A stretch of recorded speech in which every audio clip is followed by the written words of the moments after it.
Black is in the building. Spanish Harlem's in the building. We definitely have a special report today. We will be taking in call-ins. Um, it's about CEO Chris, man, and everything that comes around a case that involves CEO Chris. Um, there's been a lot of talk for the last 2 weeks about some people favorite rappers. We get it, we understand it. Um, a lot of things were said about paperwork, statements, telling. Yes, we get it. Um, but unbeknownst to the people, salute to Mei Ling and Crown Courts TV. They put out some content of the actual testimony of the cases, like 4 or 5 videos. And it has a lot of detail because it's not 6ix9ine testifying this time. It's CEO Chris, and he's actually testifying in the 9 Trey case. There was a 9 Trey case against Mel Matrix, and the high echelon of 9 Trey. It's considered a gang. They call them a gang. Um, Jim Jones' name's in there a couple of times. Shooter 9-3's name is in there. Strange conversation. Strange. It knows weird testimony because Shooter 9-3. He was calling about a drug money that was owed to Gato. I guess we spoke about Gato. For those that know who Gato is, Angel from the East Side. They were speaking about some money that was owed to him, at least $6,500. It's a lot of. We have the audio of the legit testimony at trial on CEO Chris's testimony against on the 9 Trey side of the case. Top of the morning. Good morning, party people. Good morning. A lot has happened in the last 48 hours. There's a lot of information out there. There's a lot of speculation. But one thing I'm gonna say though, man, is if we want to stop being infiltrated, let's stop putting a blind eye to common sense. After a while, some things is common sense. I can say what I want to say about you, but after a while, if things keep coming in my face, definitely of some type of legal documents, legal information, at some point, when do I go? There's something fishy with this.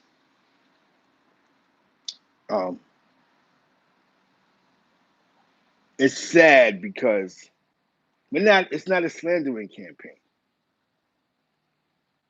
If Jim, if you're watching this, it's really not a slandering campaign. You've created a movement where everybody's calling 6ix9ine a snitch. Where you're actually this whole campaign of, you're playing part of the black ball of 6ix9ine, and we get it, he told, and maybe some feel he should be part of the hip hop culture. We get it, we understand it. But you're not really mentioning nothing about yourself. Because we want to know, us, the people, forget 6ix9ine.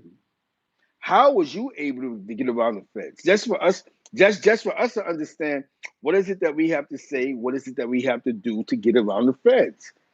When your name actually comes up as a gang member, even though you're a rapper that hangs out with the head of a gang in the streets. Court documents. Actually, Mel Matrix pled to that in his plea agreement. We're going to go into Operation Hardball. 050 ChynaBrim is in the building.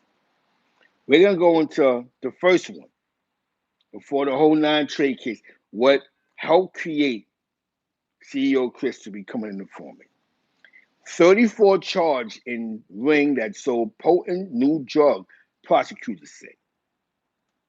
March 29, 2017, calling the recent surge in opiate-related overdoses one of the biggest public health and law enforcement crises of our time, prosecutors in Brooklyn announced the indictment on Wednesday of 34 people charged with running a sprawling drug ring that sold a potent new designer narcotic never seen in New York City. Fentanyl.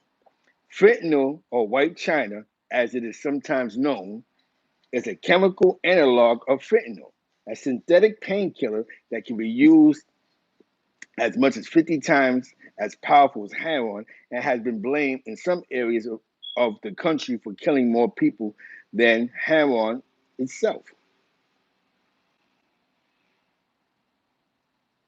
That's where it started at.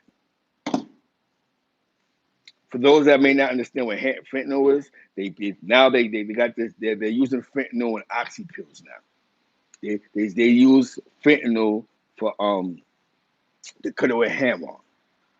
The first time I heard about fentanyl was a guy was sucking on a alcohol patch, some cigarette patches. Let's give y'all a brief description of what's going on here.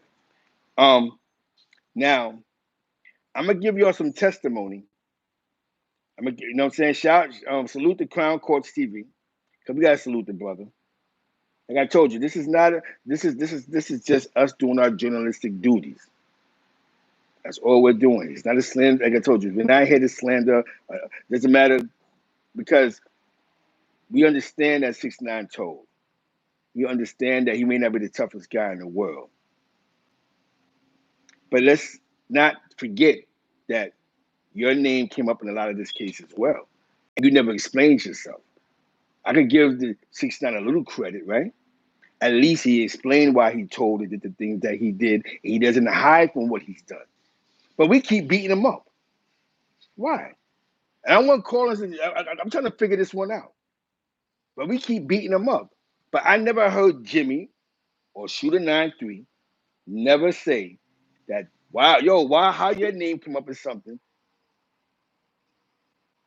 and nobody bothers you. So I'm gonna take it back to the old school. For some of you dudes that like to talk to individuals that stay in the sergeant office when you're in jail, we get it. We understand you dudes. I understand it. You know what I'm saying? You know what I'm saying? I get it. We understand it. Hold on one second. We get it. I understand it. I got some audio for y'all.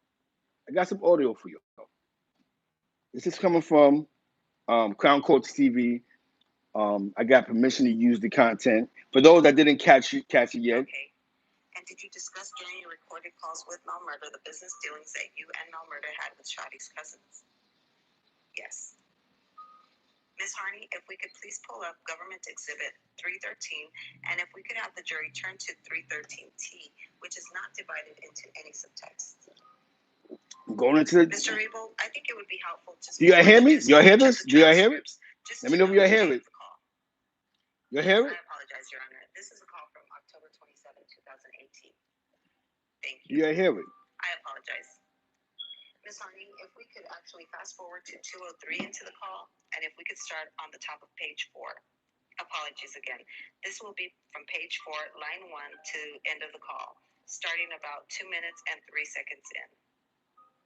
Mr. Cruz, if we could just turn back to page 4, line 16, when you said he was roaching with his cousins and all that, they used to come down and get the work. What does that mean? Means he was stealing with his cousins that used to come down to buy. When you say used to come down to get the work, what is the phrase the work reference to? Work means drugs. And when Mel Murder responds and says he was roaching his cousins too, what does that phrase roaching mean to your understanding? Like stealing. On page 5, line 5, when you say they was bringing in some all right money too, this would be lines 12 through 13. Who are you referring to, and what is that a reference to? Shotty's cousins bringing like okay money because they used to come and buy a couple 100 grams at a time from me. Okay, and when you say sometimes when she was slow, that she used to help me too, what did you mean by that? Like when things were slow, they used to come and put money in my pocket. What do you hear Mr. Jones to respond to that? He said that they were tap dancing on lava. Tap dancing on what? Lava.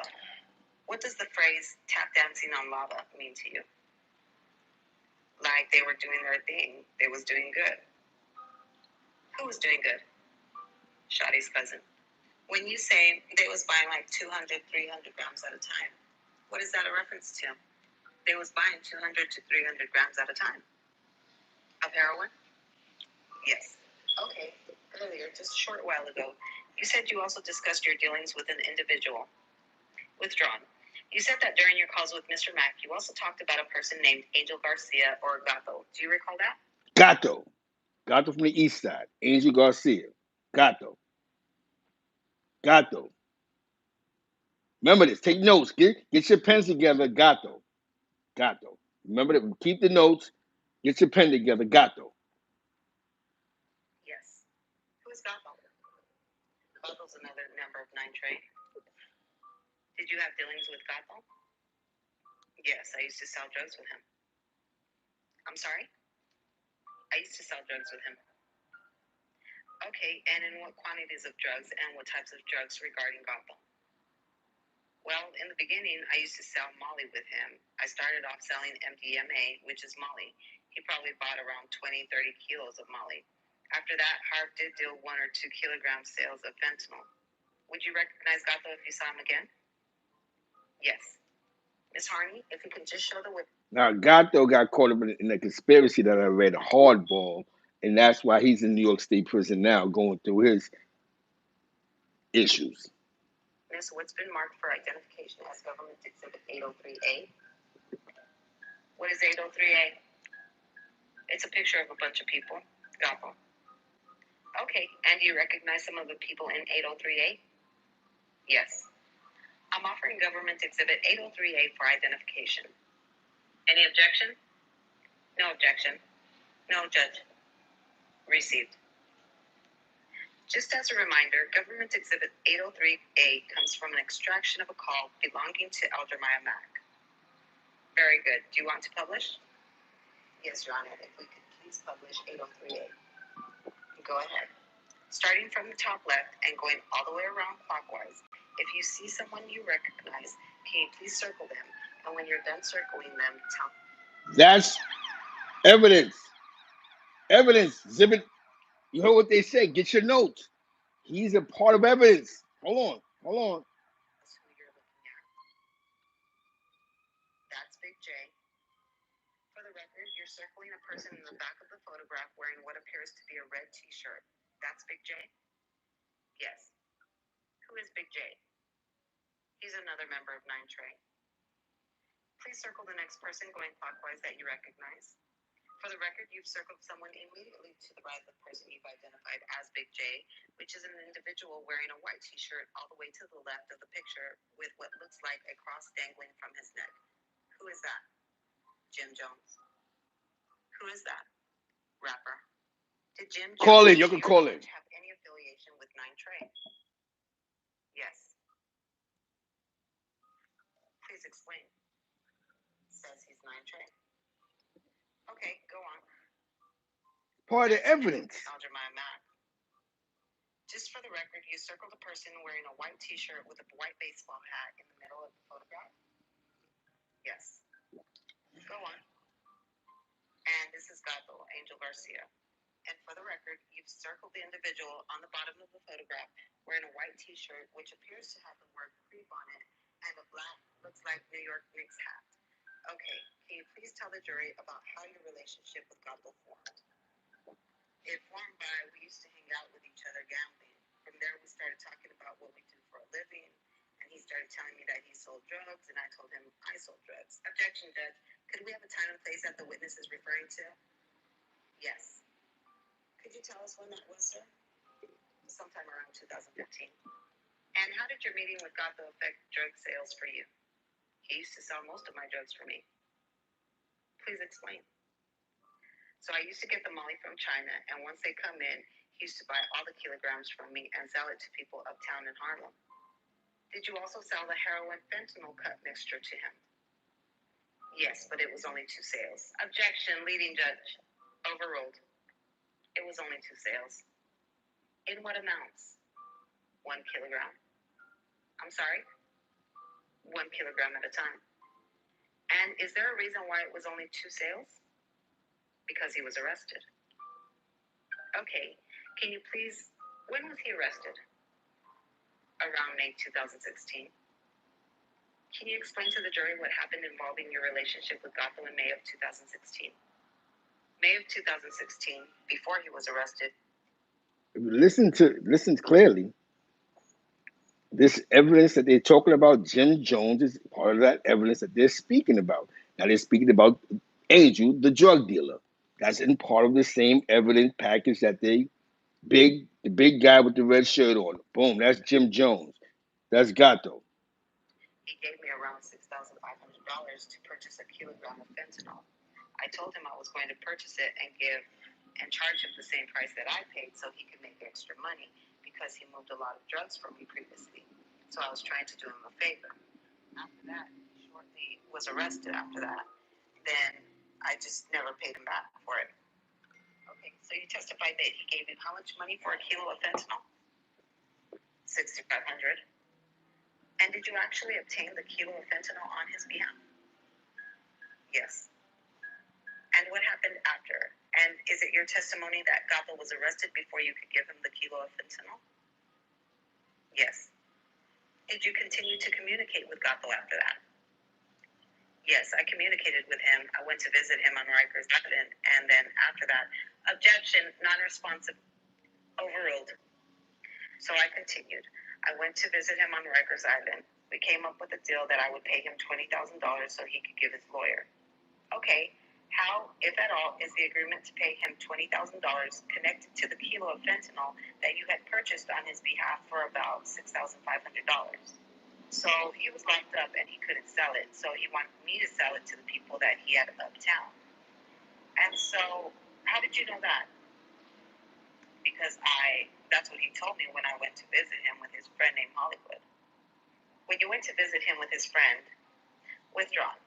And what relationship, if anything, did his friend have that went to jail with you to this drug transaction? Say again? Objection. One moment. Foundation, sustained. You said that you visited Rikers, Gato on Rikers Island, correct? Yes. And your testimony is that you were accompanied by one of Gato's associates? Yes.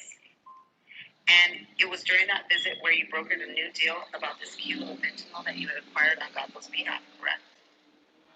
Yes.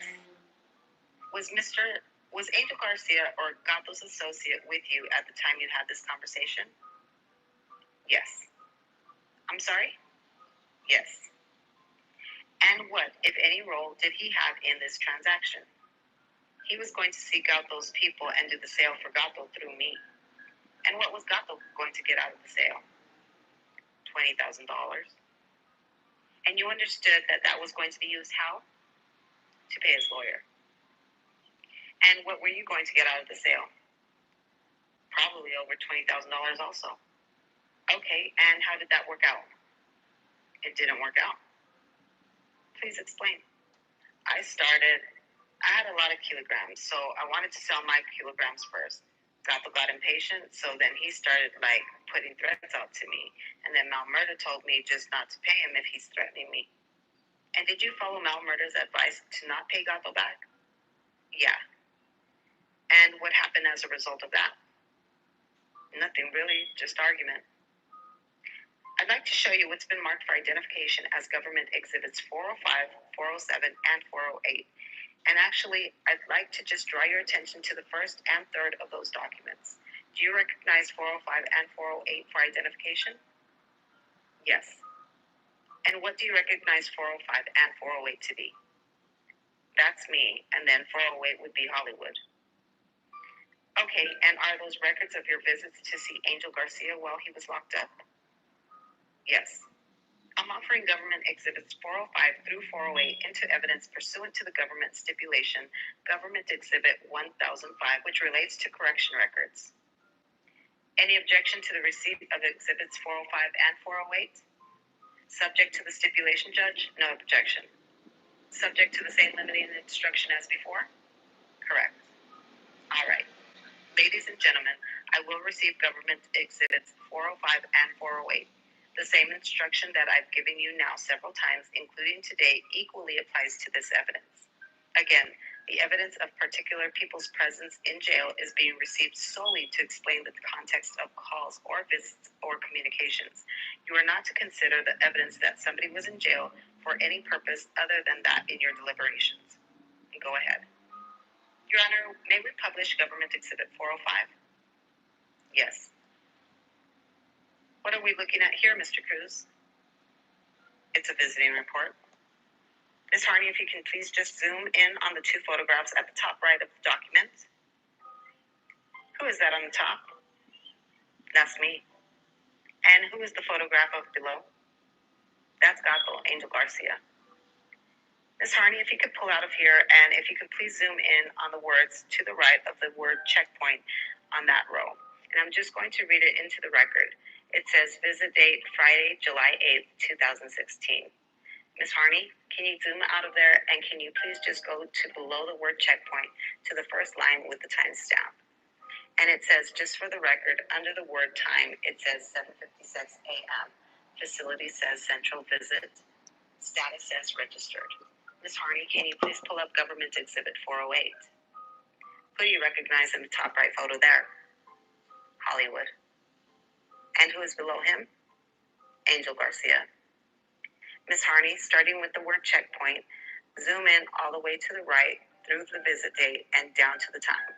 And just for the record, to the right of the word checkpoint, it says visit date Friday, July 8th, 2016, time 7:54 a.m., facility central visit, status registered. At this time, Your Honor, I'm also offering into evidence Government Exhibit 407 pursuant to the same stipulation. Any objection? No, Your Honor. No objection, Judge. All right, it's received. Your Honor, may Ms. Harney please publish Government Exhibit 407? Salute to Crown Courts TV and Mei Ling. Mei Ling was the narrative on that. Shout out to Mei Ling and Crown Courts TV. We need some callers. Well, it's not about what I think; it's about what you guys think. I'm gonna set my number in the chat, and you guys can call in. You know what I'm saying? Yes, you guys can call in because this is crazy. I mean, at some point, right? Hold on one second, party people. Let's get there. 1 second, party people. Here's my number, man.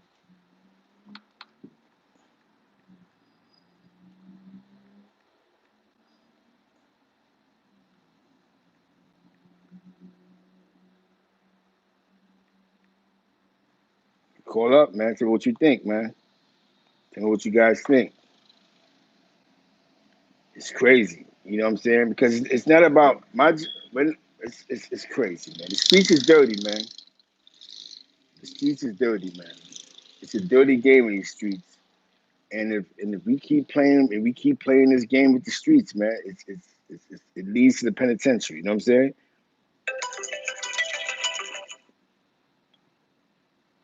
How you doing, good brother?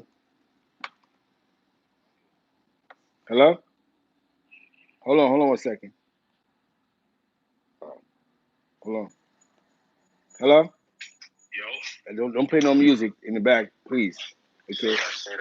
All right, so what's goody, brother? I don't see nothing that say Gato ratting, big. Nah, that situation with Gato is with some East Side stuff. It has nothing to do with that case. You know what I'm saying? His beef was before he even took an oath. You know what I'm saying? You feel me? Gato solid, big. Yeah, from what I hear. You know what I'm saying? I remember he's younger than me though, but he's his team, the dudes that he was around, I know them, the older dudes. He grew up around some real ones, but he had a personal beef with some dudes in my projects, you know what I'm saying? And it just got to 2021, bro. But their beef is some street stuff. You know what I'm saying? Say that, but Gato, man, like I said, Gato solid, man. That nigga, he was a rat. Niggas would have been checked that out, you know? Gangster. Gotcha. He'd have been checked that out. He wouldn't have been able to be out here operating, doing nothing. He'd have been shut down. Son official, man. You rock with officials, right? I got you, brother. I got you. Shout out to you, though, definitely. You already know I'm off this. Definitely shout. Salute. Appreciate you, brother. Copy. Yes. You know what I'm saying? Anybody else want to call in, man? The number's here, man. What y'all think? Once we got some more We got some more video, man. Some more information, man. It'll speak your mind, man. You know what I'm saying? I think it's crazy. I think, and I'm saying I think it's crazy that you know, that you know, we have these associations, and we always seem to get infiltrated because what we think a person wouldn't do. You know what I'm saying? And a lot of times that's where we get misconstrued at. Okay, get everything misconstrued. You know what I'm saying? I think that sometimes that we have to go with our gut feeling. Something ain't right. Now again, this isn't a calling Gatto. This is not about Gatto's situation in that prison. Was basically some street stuff that just over the time marinated to where it's at now. I'm not going to get into that right now, but there's something that started when he was younger, when he was this angel, before he became before he got to until he got to the bag. That's another story, you know what I'm saying? But he just have to get caught up in this case, you know what I'm saying?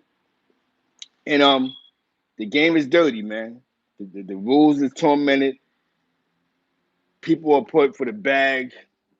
People are push certain things to the side.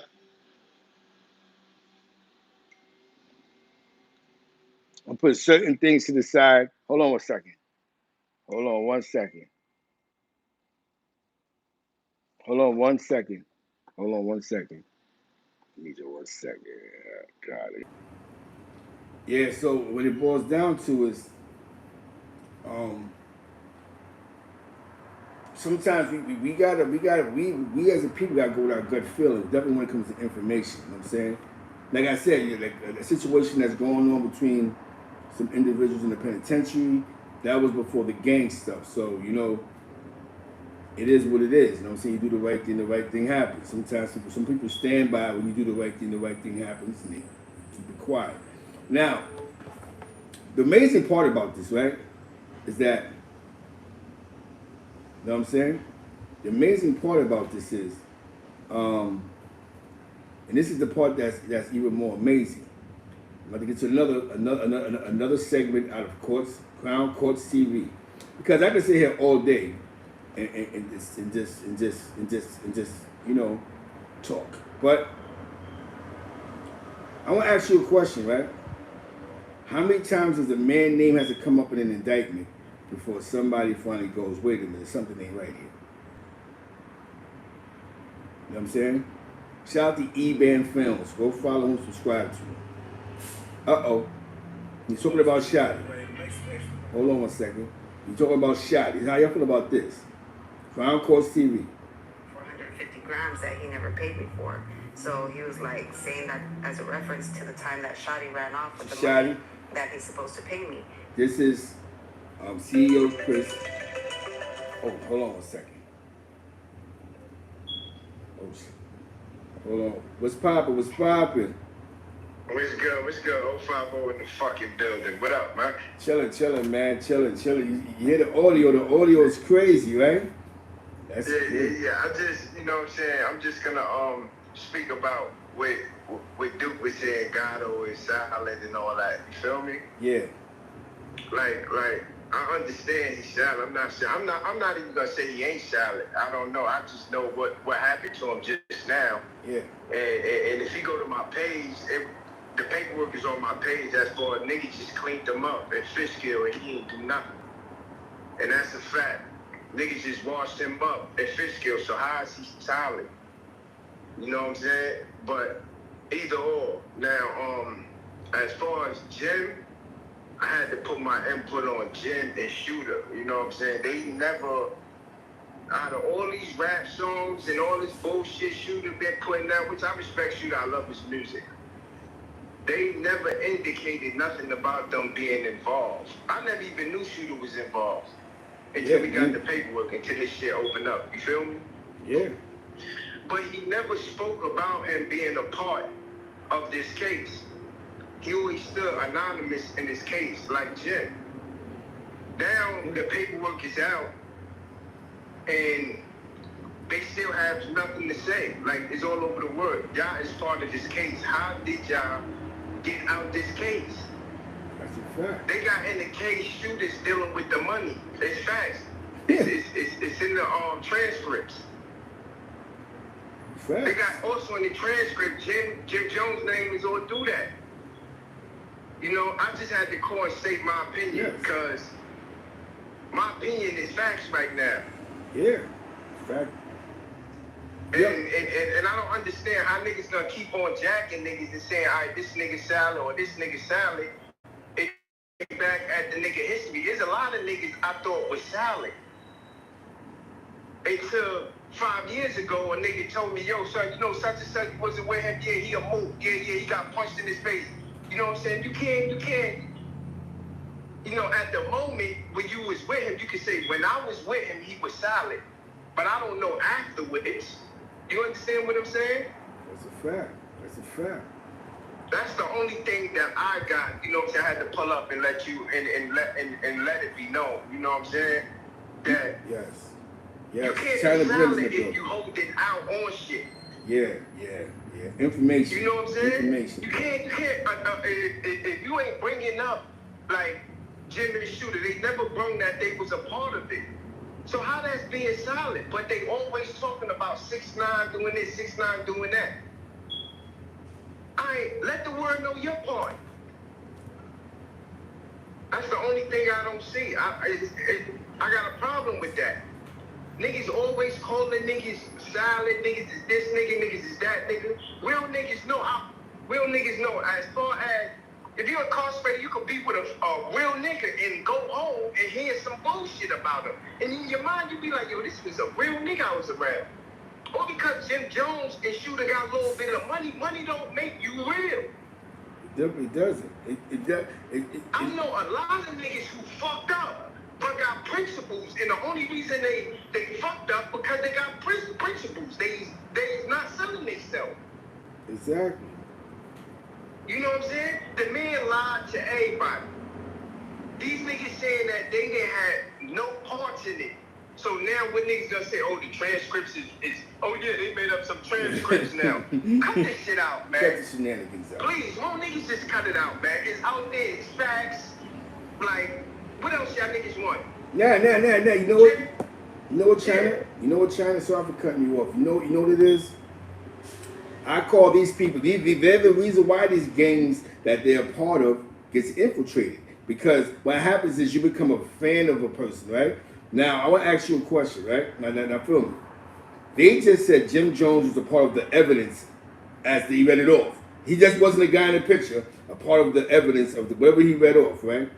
So now I'm reading this going, oh, okay, so he's a part of the evidence, but he's still not bothering them. They're not sitting them down, asking them nothing. Even though in that bulk of evidence, they're mentioning drug dealing, you know what I mean? And Angel and Garcia, and then they're mentioning the situation with Mel Matrix. That's one. So now it's like, nah, but he's not in no paperwork. Okay, but he's a part of the evidence. You know what I'm saying, you know what I mean? Facts. He's a part of the evidence. So now, a lot of people, you may assume, that say, well, they're not messing with Jim Jones because he's a rapper. So with Shooter 93, is he a big time rapper? You know what I'm saying? You know what I mean? Is he a big one? He actually called somebody for drug money. So now Shooter 93, is he like a Dipset rap artist?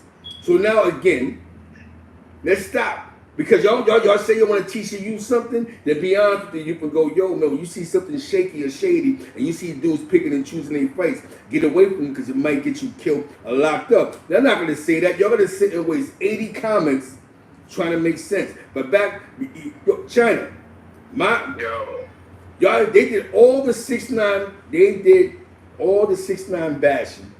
For what? Yeah, for no reason. And ain't nobody gonna, well, there's a few niggas who woke up now. I get a lot of calls, niggas woken up. Niggas happy is out there now.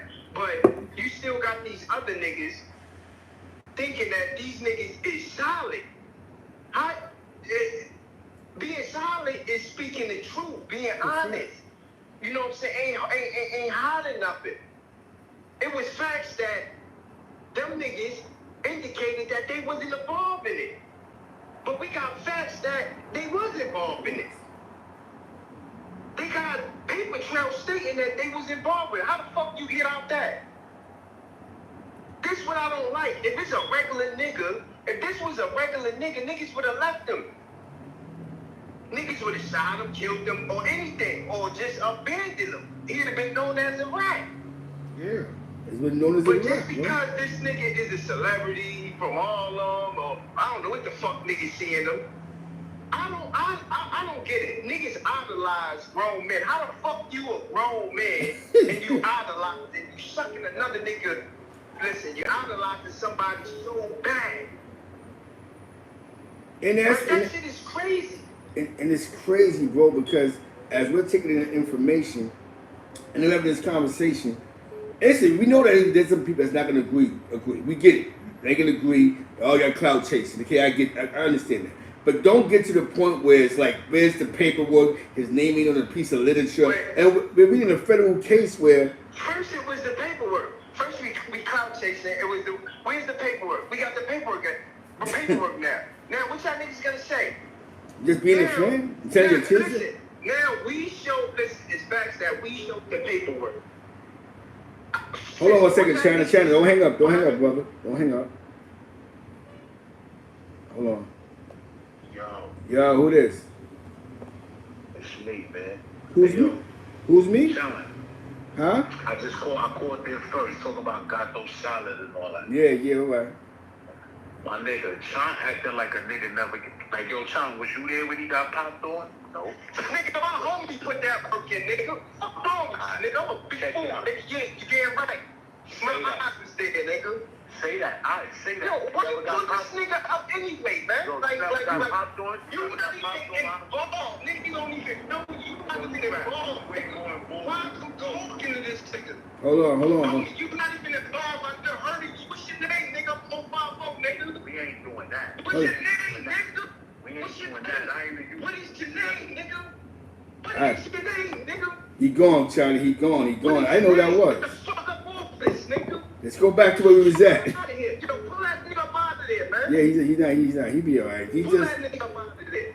Yeah. So back to the story. Yo, Zeke, I hit you. All right, easy. But I think is, man, we can't get distracted from the long story. You know what I'm saying? From the situation. You know what I'm saying? Now, sorry I had to go out like that. It has to be like that. But this show isn't about Gatto. You know what I'm saying? So we're just mentioning the case. Now we're getting back to the case. Yeah. You know what I'm saying? Now we're getting back to the case. I think there's some more testimony. I think I'm about to get to it right now, where he actually calls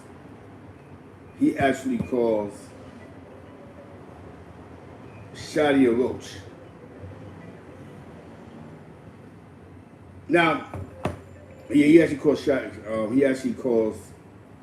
Shadia Roach, and this is messed up when somebody that's of another race. You know what I'm saying? You got a guy of another race calling somebody a roach. You know what I'm saying? Those are words that's used in strange arguments. But listen. Gotta get back to the content. This show is not about Gatto. So please, if you call, I don't want to speak about Gatto. This show is not about Gatto. Gatto's just in the case. If anybody want to call in, please, let's not speak about Gatto's prison experience. We're going to speak about Gatto within the case. Thank you. Prison experience. We want to hear about what just happened to him in the joint. Yeah. Hello, Zeke? What's going on? Who's speaking, good brother? What's up, bro? This is Malcolm. Can you hear me clear? Yeah, I hear you, brother. Yeah, what's up, man? You know, I just wanted to weigh back in, man.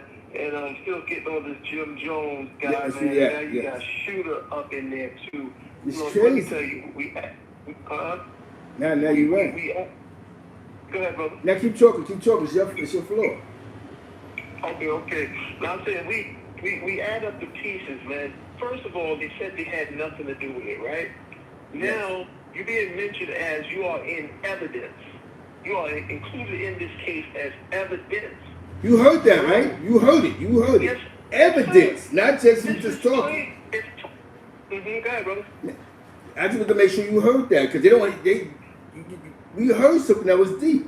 He's in evidence. Let me tell you something. Bro, you are part of the case where you are a part of evidence. The only reason why you not snatched up because you did some dealing somewhere, bro. This is clear, man. This is clear. You understand? Your name is you on the telephone with the wiretap. You lied and said you had nothing to do with it. That means you hide in your hand. You got something to hide. Why you hide? Why you didn't include that? Like 050ChynaBrim said, they're not solid because they didn't admit that they had something to do with it. So when you don't admit your part, you're hiding something. You see what I'm saying? You're definitely hiding something, and it's going to come to the surface clear as day in a few minutes. Watch what I tell you, because there's too many people on this. Too many people adding up to all the pieces, and dudes are getting to the bottom of it, man. Now I'm gonna tell you what's amazing. What you just said right there, right? Mm-hmm. They never mentioned none of this, but it seems like if you mention 6ix9ine, they'll take all the shots at him. You know what I'm saying? They pointed everything 6ix9ine way. And the part, you know what I'm saying? The scapegoat. It makes sense. Who's gonna listen to him? He's a rat. He told. You don't care what paperwork he got, and that's what they ran on. But one thing, right? Because you know, I'm not a lawyer. I'm not in the criminal justice system. I know, but one thing I do know, right, is that Jimmy knew his name wasn't on the case paperwork. So when you look for it and you try to get the PACER for you, his name's not gonna pop up because he's not in the actual case. You know what I'm saying? He's in the paperwork. So the only way you're gonna get this, unless somebody sat down and really did their law work and figured out what testimony with Jim Jones' name being other than 6ix9ine. Shout out to Crown Courts TV. They had it a year ago, Jimmy. It's just that it got blindsided by 6ix9ine's case. But yeah, it was there, bro. You know what I'm saying? You hear me? And also, like, what's the guy name that spoke to you the other day, man? They call him a rat now. What's the guy's name, man? He was down there. He got shot in the head. Oh man, you just did a lot of things with him. Well, anyway, he was saying that Jim Jones, his part that he played was that he agreed that if certain dudes had to go to trial, that he was willing to take the stand. That was SnowBilly. Was SnowBilly. So he said that was Jim Jones' part. But whatever it may be, it all points to something very fishy. It ain't even fishy now. It's foul. It's putrid. It's beyond fishy. You know, you got people out there that ChynaBrim just put that paperwork out. You got the other guy, like I just said, who said that his deal was if they had to go to trial, that Jim would take the stand. But since everybody talked about they didn't go to trial, now this comes up in the trial minutes that you just played. That dude and them didn't even tell the world that they had a part in that. Instead, they put 6ix9ine out there. Now I see why they went so hard to destroy that kid, man. Yes. And the thing about 6ix9ine was, remember Jim got up there and he was like, yo, let me tell you something. He can't even be mentioned. I don't want anybody talk about the way what he did cannot be forgiven. He's out of here. And he was adamant and strong about that, but that was a deflection the whole time, bro. Now, to piggyback off that, right? Charlamagne the God is a media personality.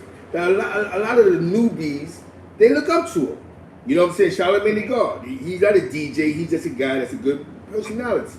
So when you got him a part of your movement of, yo, you shunning 6ix9ine and shunning 6ix9ine, other people will follow suit. You know what I'm saying?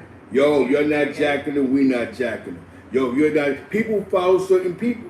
So what happens what I mean is, you begin to use your media influence to shut them down now. Let me get the people that has influence over other DJs or hosts and get them to say, nah, we ain't showing love to 6ix9ine. All in all, you're part of the bigger case. 6ix9ine case was a hip hop go wrong case. Your case was a gang case. That you boom. Now, and you keep on alluding, you keep on slipping out of the knot every time. So why haven't you addressed that part of your part of the case, right? If I get, yo, Zeke, what happened? Did the feds sit you down because because you was actually a part of evidence? Did they sit you down and ask you about who's who and what's what? Oh, you're not going to talk about that. We're not going to talk about 6ix9ine though. Come on, man. There's a reason why that the FBI stop the investigation when you said what you said, because you're a part of evidence in the major game case. So they took what you took as solid gold, but they're not going to charge you though. We're not going to bother you. We're going to let you live your life, and as long as we don't put your name in the indictment, you are clear. Because nobody, it'll take somebody who sat in that courtroom to figure out that your name come up at trial. Wow. It worked, bro. Think about it. Even when they mentioned it, he had some guy called from the inner, what's his name? He mentioned Jim Jones. Nobody cared about what Jim Jones was talking about because everybody cared about 6ix9ine. That's why everybody's like. Yeah. So what I would say, brother, you gotta watch dudes, man. You gotta watch. Gotta dudes. watch them, bro. You gotta watch them. Find exclusives. Let me tell you something, man. I'm seriously thinking about doing something like this on my channel about this here thing. It's not really my lane, but I use it for instructional purposes for the youth. You know what I mean? To let them know. Don't believe everything you see, man. Don't believe everything you see, man. Because he act all relaxed. Exactly. Let your eyes believe what your eyes see. When you see what you see, it is what it is. You know what I mean? And take the lesson from it and move accordingly. That's my whole thing. I might get involved. I might put up a little something on my channel. But Zeke, it's always good talking with you, man. It's always a blessing, brother. It's always a blessing, man. It's always a blessing. Keep doing it, man. Anybody want to call in? Call in, man. I appreciate you, good brother. Because it's not so much. It's not so much of me telling you the story. These are the facts. This is the actual trial. Now, like I said, CEO Chris, he said that Shotty was a roach. You know what I'm saying? Like, these are the conversations that brothers have. I just met you, but I knew him all my life. But he's a roach for the bag. He's saying that he wasn't going to do that. He was going to do the opposite. He So, gave me the money. the speaker on here is Maylene. The channel is Crown Courts TV. And when you say 150 grams that Shotty owed you money for, 150 grams of what? Heroin. To your knowledge, how did Mr. Mack know that Shotty owed you money for 150 grams of heroin? Because I told him. Okay. And if we could please pick up on the call 146, and then we could stop it at 221, please, Miss Harney. Mr. Cruz, around how many times did you deal drugs to Shotty? Twice. Can you tell us about those deals? I believe it was like, first sale was like 100 grams. He would have his cousins come from Jersey. His cousin would come from New Jersey. I would give him 100 grams and he would sell it to his cousins and give me the money for it later. Was anybody else from 9 Trey present for that? For that sale? Yes. No. Okay, and what was the second sale? Second sale, he said his cousin needed 150 grams. I gave him 150 grams and he never paid me back for it. How much money did he owe you for that 150 grams? I believe like around 6,500. Was anybody present for that sale where you gave him drugs and didn't get the money back? No. Was it usual or unusual for you to talk to other 9 Trey members about dealings you had with different 9 Trey members? Objection. Overruled. No. No what? I spoke about multiple drug deals. Did you inform Mr. Mack about people that you sold drugs to within 9 Trey? I believe so, yes. Other than Shotty, who else do you recall telling Mr. Mack about dealing drugs to? Angel Garcia. I can't really remember, but multiple people. Does Angel Garcia, by the way, go by another nickname? Yes, Gato. Gato? Yeah. Looking back at page 9, when Mac on lines 4 through 5 said they told him to holler at you or you holler at him on your own, what does that mean? What does holler mean? What do you understand it to mean? I'm sorry, Your Honor? What do you understand that line? Say it again. When Mr. Mack said what they told him to holler at you or you holler at him on your own, what do you understand that to mean? He's talking about, like, if Mount Murder or anybody told me to reach out to him and sell drugs to him, or did he do it on his own? Let me answer the question. They pled out. They have thousands of hours of wiretaps that has not got released to the streets because they pled out. Somebody has all the hours of these wiretaps. You don't know what's on those wiretaps. You know what I'm saying? You just heard a couple, the 6ix9ine and a couple of things that he's talking about. You're It's thousands of hours of wiretaps. Not just 10, 20 minutes. Thousands and thousands of hours of wiretaps. It's thousands. Anytime the feds do a heavy investigation, I'm just saying this in general, they don't just have 8 wiretaps. It's hours and hours and hours, and they pick and choose. They pick and choose which part of the wiretaps they're gonna use that's gonna get a conviction. The rest is when you go to trial. A good example, before I go back to the content, my little homie Jigga Blood. Jigga Blood went to trial. They used as many wiretaps as they can use to convict him, and Jigga Blood got over 100 years in the state. They do what they want to do. When you plead out, the wiretaps sit in a little case with your lawyer joint. A lot of wiretaps ain't come out because dudes ain't go to trial, and the ones that did come out was for the ones that went to trial.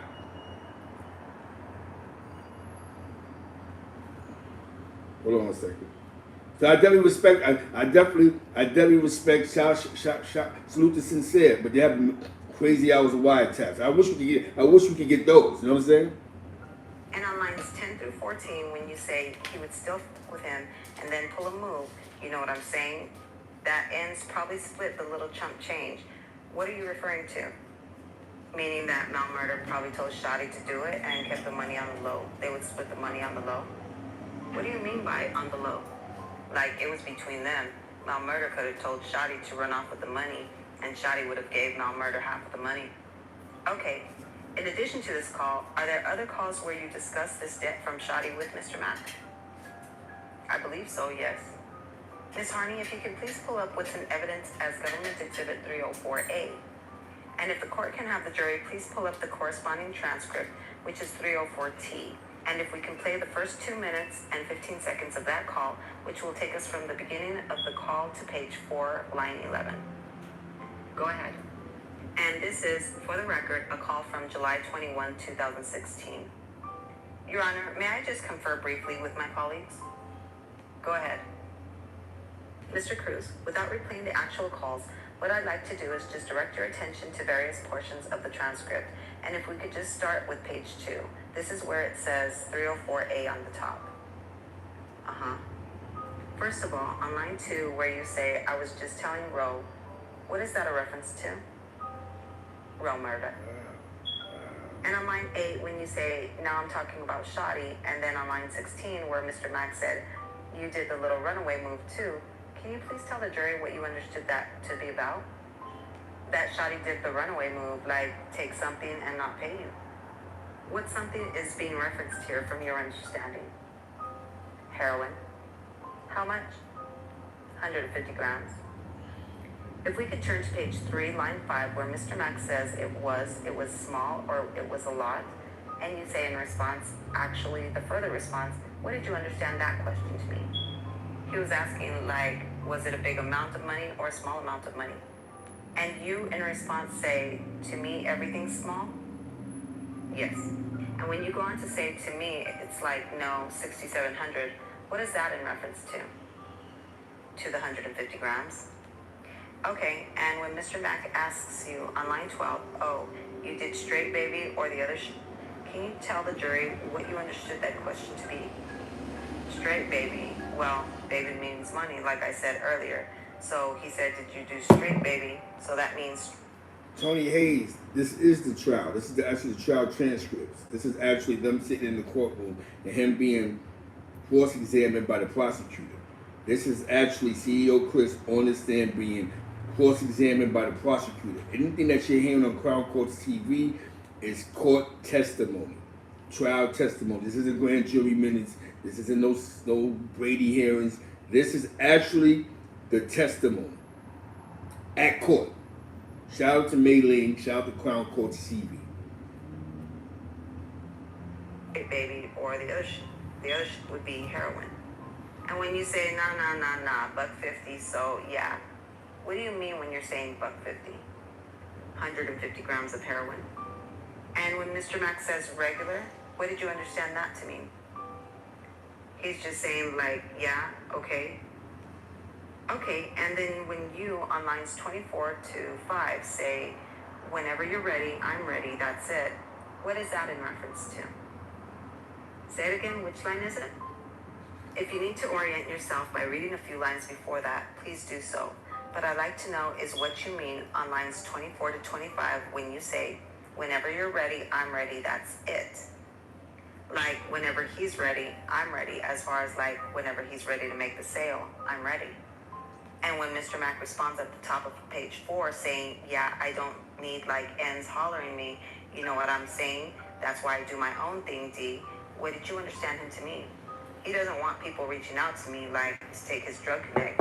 Drug connector is somebody that supply you with drugs.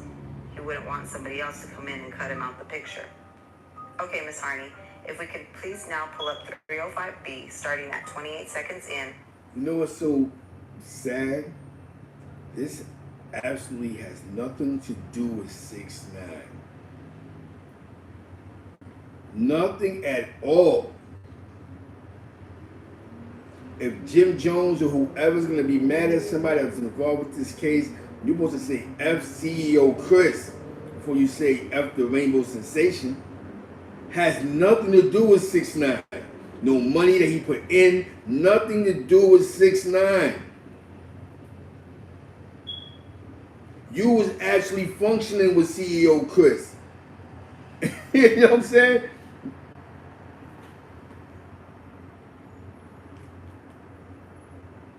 And play it to the end. And the corresponding transcript would be 305T, starting on page 5, line 16. Again, that would be page 5, line 16 of 305T. Mr. Cruz, if you could please now go back to page 5, line 19. Starting with 16, when Mr. Mack says, yeah, what's up with Shoddy? And then on line 19, he's still ducking. What did you understand that phrase, he's still ducking to me? Like he's still hiding, he's not paying. Okay, and on the next page, page 6, line 7, when you say that N don't want no smoke, what is that in reference to? What do you mean? What does smoke mean? Smoke mean like you don't want no smoke means you don't want no problem. When he's saying you don't want smoke, what does that mean? Like he doesn't want any problems. And in line 16 through 19, when Mr. Mack says, make sure you get on that for the days, I'm telling you, and don't want to miss out, what do you understand him to be referencing? I get on it as far as doing the sales, like he doesn't want to miss out. Who doesn't want to miss out on what? The person who's coming to buy the heroin. Okay, in addition to discussing this issue about Shoddy owing you money for 150 grams of heroin with Mr. Mack, did you also have a conversation or conversations with Mal Murder about that debt? About what? Say again? Did you have conversations with Mal Murder about the debt that Shoddy owed you for those drugs? Yes. And did you have recorded conversations with him after you began proactively cooperating that referenced that debt? Yes. And did Jamal Jones or Mal Murder seem to understand or know what you were talking about? Yes.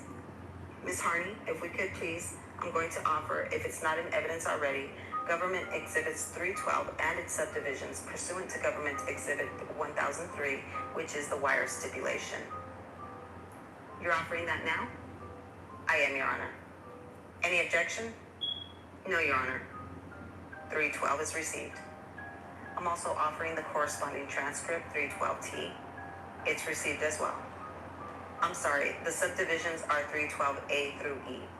Very good. I'm also offering, pursuant to the same stipulation, Government Exhibits 313, 314, 315, 316A and B, and 317, and the corresponding transcripts. Any objections to any of those? No, Your Honor. No, Your Honor. All right, all are received.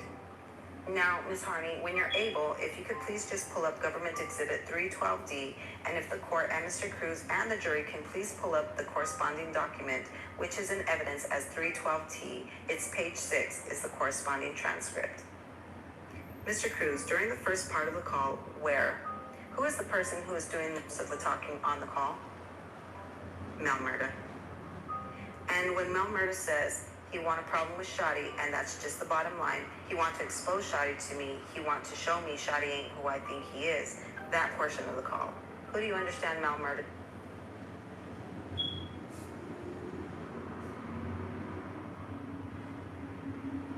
You just heard that?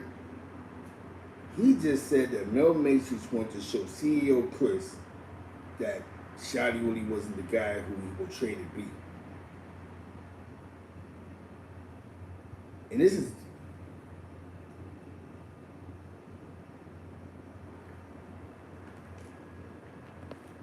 Yo, that's crazy, man. To be referring to Harv. Harv? Yes. And was that... Who is Harv again? Anthony Allison. And do you recall the context of conversation, meaning what Mel Murder was referencing when he said that Harv wanted to expose Shotty to him?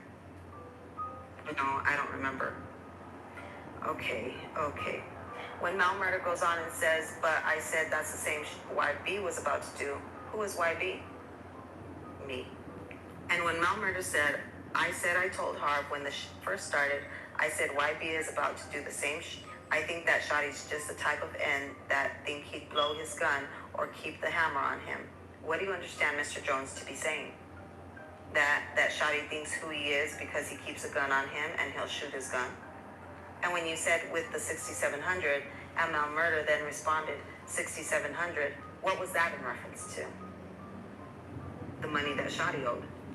Okay, and when Mel Murder says, I remember one day in the car you told me, what did you understand him to be saying? What did you tell him in the car one day? That I would have people chase him around Brooklyn. People chase who around Brooklyn? Shotty. I'm sorry, and what did you say about chasing him around Brooklyn?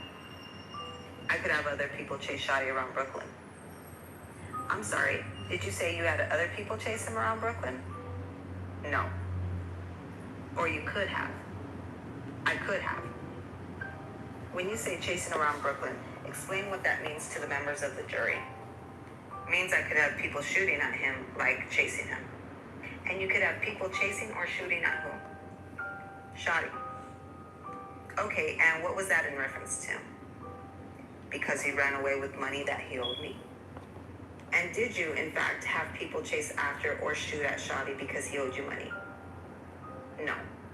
Okay, now you said earlier, while we're on the subject of Shotty, Mr. Cruz, that you had 2 dealings with him involving narcotics, and the second one he went off with your money. Is that correct? Yes.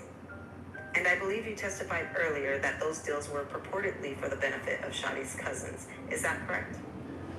Yes. Did your dealings with Shotty's cousin continue after this financial dispute with Shotty? Yes. Can you explain how that worked moving forward? So after that, Mel Murder said that he had reached out to Shotty's cousin himself and that he would cut Shotty out the picture and we could continue selling the same drugs to Shotty's cousins. And did that happen? Yes. Around how many times? Over 10 times. Around how much? What were you selling to Shotty's cousins through Mel Murder? Heroin. And what quantity? But it was really heroin and fentanyl. I'm sorry I cut you off. Say that again, sir. Heroin, but it was really heroin and fentanyl mixed together. And in what quantities were you having deliveries of heroin that had fentanyl in it to Shotty's cousins? Like 100 to 500? 100 to 500 what? Grams.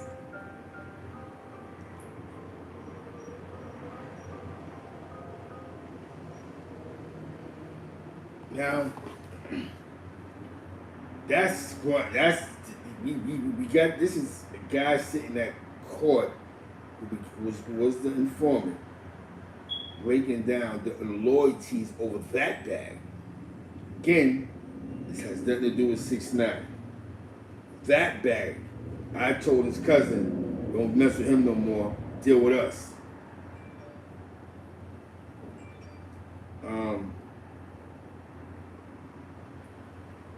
What I'm gonna say is, man, it's a dirty game, man. Dirty resolutions, sometimes dirty solutions. Niggas dudes play dirty, man. It's a dirty game, man. It's dirty. You know, I'm learning a lot out of this, man. You know, thank God I found something legal to do. You know what I'm saying? Thank God I found something legal to do, man. what I'm saying? That ain't got our responsibility to do, man. We got hit the like button if you like. We got 180 people in here in the building. Shout out to SnowBilly. Shout out to wife. We at work on the check-in. I love you. Crown Course TV. Hold on one second. If y'all would like to donate to the Cash App, shout out to Maylene for doing the narrative on the voice. The Cash App is up.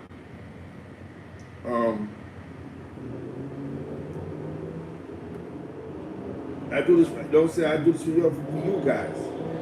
Just switching the content up. Those out that would like to donate. Don't say you don't have to.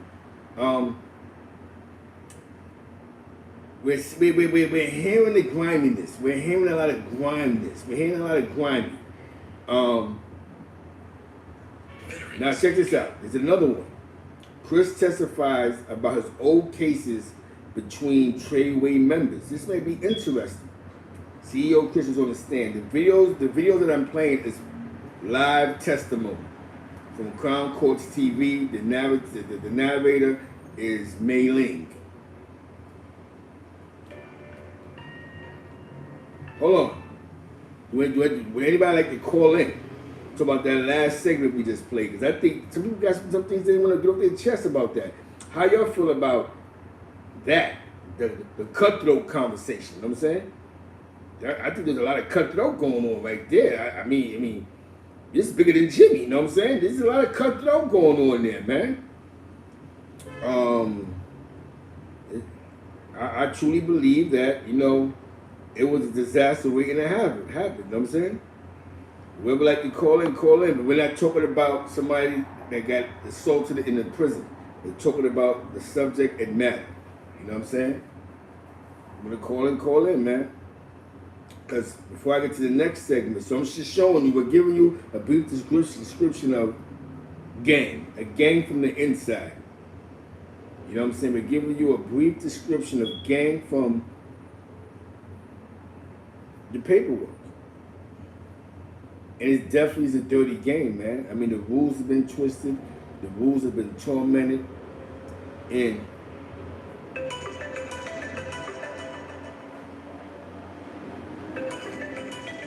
what's Papino? Yo, what's poppin'? What's poppin'? Yo, what's poppin', homie? What's good to see, right? Yeah, what's goody, player? What's good, man? I see you playing that Maylene, the transcripts right now. I know all this, man. So let me give you Right. viewers, whoever tuned in, man. Reason why these niggas are so grimy, man. I mean, you can hear me? Yeah, I got you. I hear you. Alright, This is SnowBilly on the line. SnowBilly's on the line. I'm trying to get in where you at on this shit right here. Where you at on YouTube? I just sent you. Okay, I see you. You hear me? Yeah. All day. I got you. Alright, well listen, right? The griminess come from years ago when I started a set called GGB, man. It's called Gangsta Grimy Bloods, right? And how they came about was because I had knocked the nigga down for 2 bricks, right? And it wasn't my knockdown, but the little homie John was supposed to put the work in, but he froze up. And I had to come out, you know what I mean, to put that work in. So I deaded the homies on the 2 bricks, you know what I'm saying? Like, deaded everybody on that shit, you know what I mean? Because at the end of the day, niggas ain't put no work in for that shit, you feel me? Yeah. So behind that, the set, which was, you already know, non-trade gangsters, we went from being non-trade gangsters to GGB, Gangsta Grimy Bloods. And being that Melly is my little homie, Melly adapted to that lifestyle.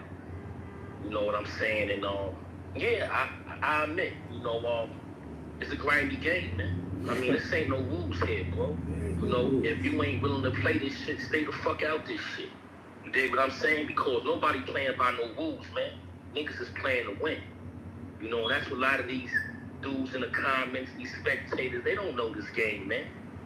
They don't. Yeah, this shit is the mob, man. I ran my shit like the mob, my nigga. We'll love you Monday, and we'll get rid of you on Tuesday. Yeah.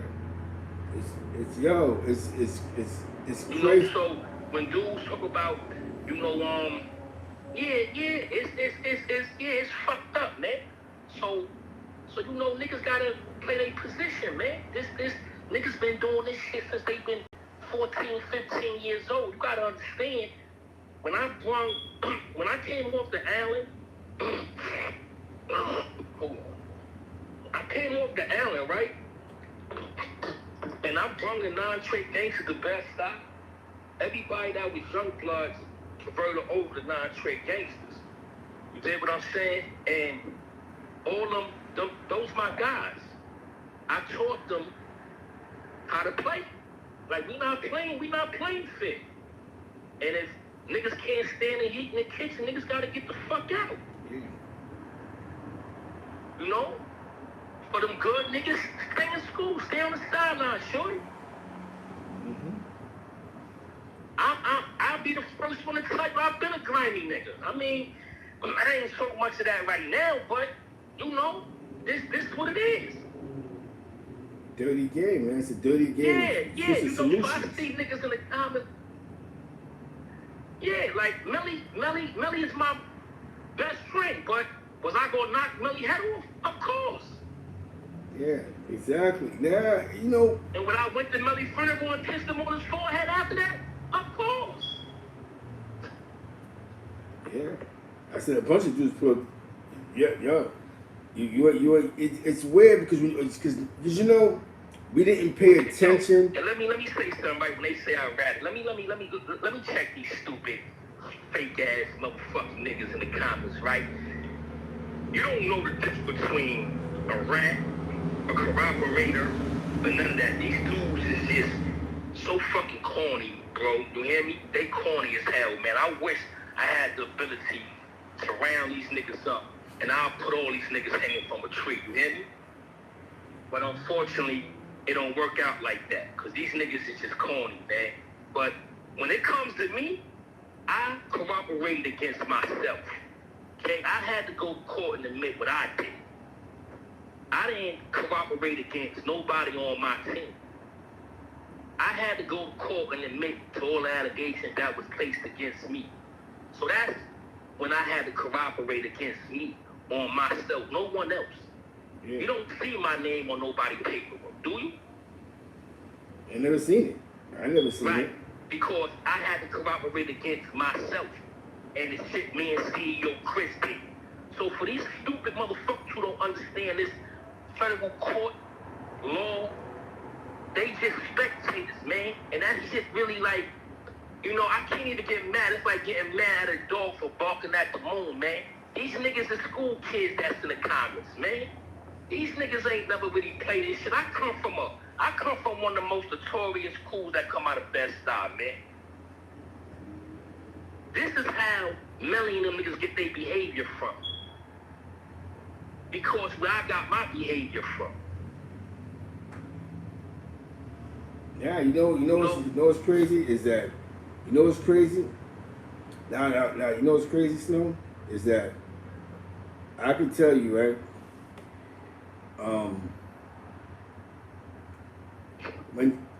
When you have countless hours of wiretaps, right? Countless hours, right? And sometimes you gotta look. Sometimes you gotta look as like just like the mafia. We have to look for our best defense, right? So this guy might mean more to us on the street than in the penitentiary, because he's in an industry that for some reason there's no more hip hop police. You know what I'm saying? You hear me? But we need a guy that's in there that can keep us informed on what's going on or who's doing what, because things get a little out of control with the Murder Inc. Supreme era hip hop. Remember the credit card scams and see, a lot of y'all don't know what we're going on behind the scenes, but the biggest thing with Prima and them, other than the bodies, was the credit card scams and all that they had going on, allegedly. Murder Inc. So we need somebody that's on the inside. We can't have these dudes running around doing what they want to do, putting kilos of cocaine on trains and all that. You know what I'm saying? On those tour buses. So you gotta have plans. You gotta put a plan in there. And sometimes the sacrifice for a plan is don't do but so much, but stay around what's relevant. Because I want to ask you a question. You know what? Because everybody want to talk. I said 6ix9ine. They want to talk about Snow, right? All right. I thought about this, right? What was Jimmy's last best year in hip hop? Not just this. What was his last good year? So how is he functioning? I never. Let me tell you. His last year. What was his last? The last 4 summers wasn't a good summer. I don't know, man. Jimmy. Exactly. Always been nervous when he came to Marcus Garvey, man. You hear me? Because you gotta understand, man. You had, like dudes like Hall, even Melly. You see how Melly flipped on Shotty, right? But this show really wasn't about Jimmy, but I'm happy you touching on that. You know what I'm saying? You're right. You see how you flipped on him on the right side. Right? The nigga Jimmy was always nervous when he came to the Garvey, bro. Because he knew it was a possibility that he might not leave the Garvey. The only one that saved him while he was over there was Melly. Yeah. Like I told you, man, back in the days, I robbed a nigga for 2 bricks, you know what I'm saying? Yeah. And when I caught the 2 joints, being that niggas ain't perform, niggas couldn't eat off that plate. You feel me? Okay. So we got a bad stigma back in the days for that shit. You know what I mean? And that's when we got the label the GTBs.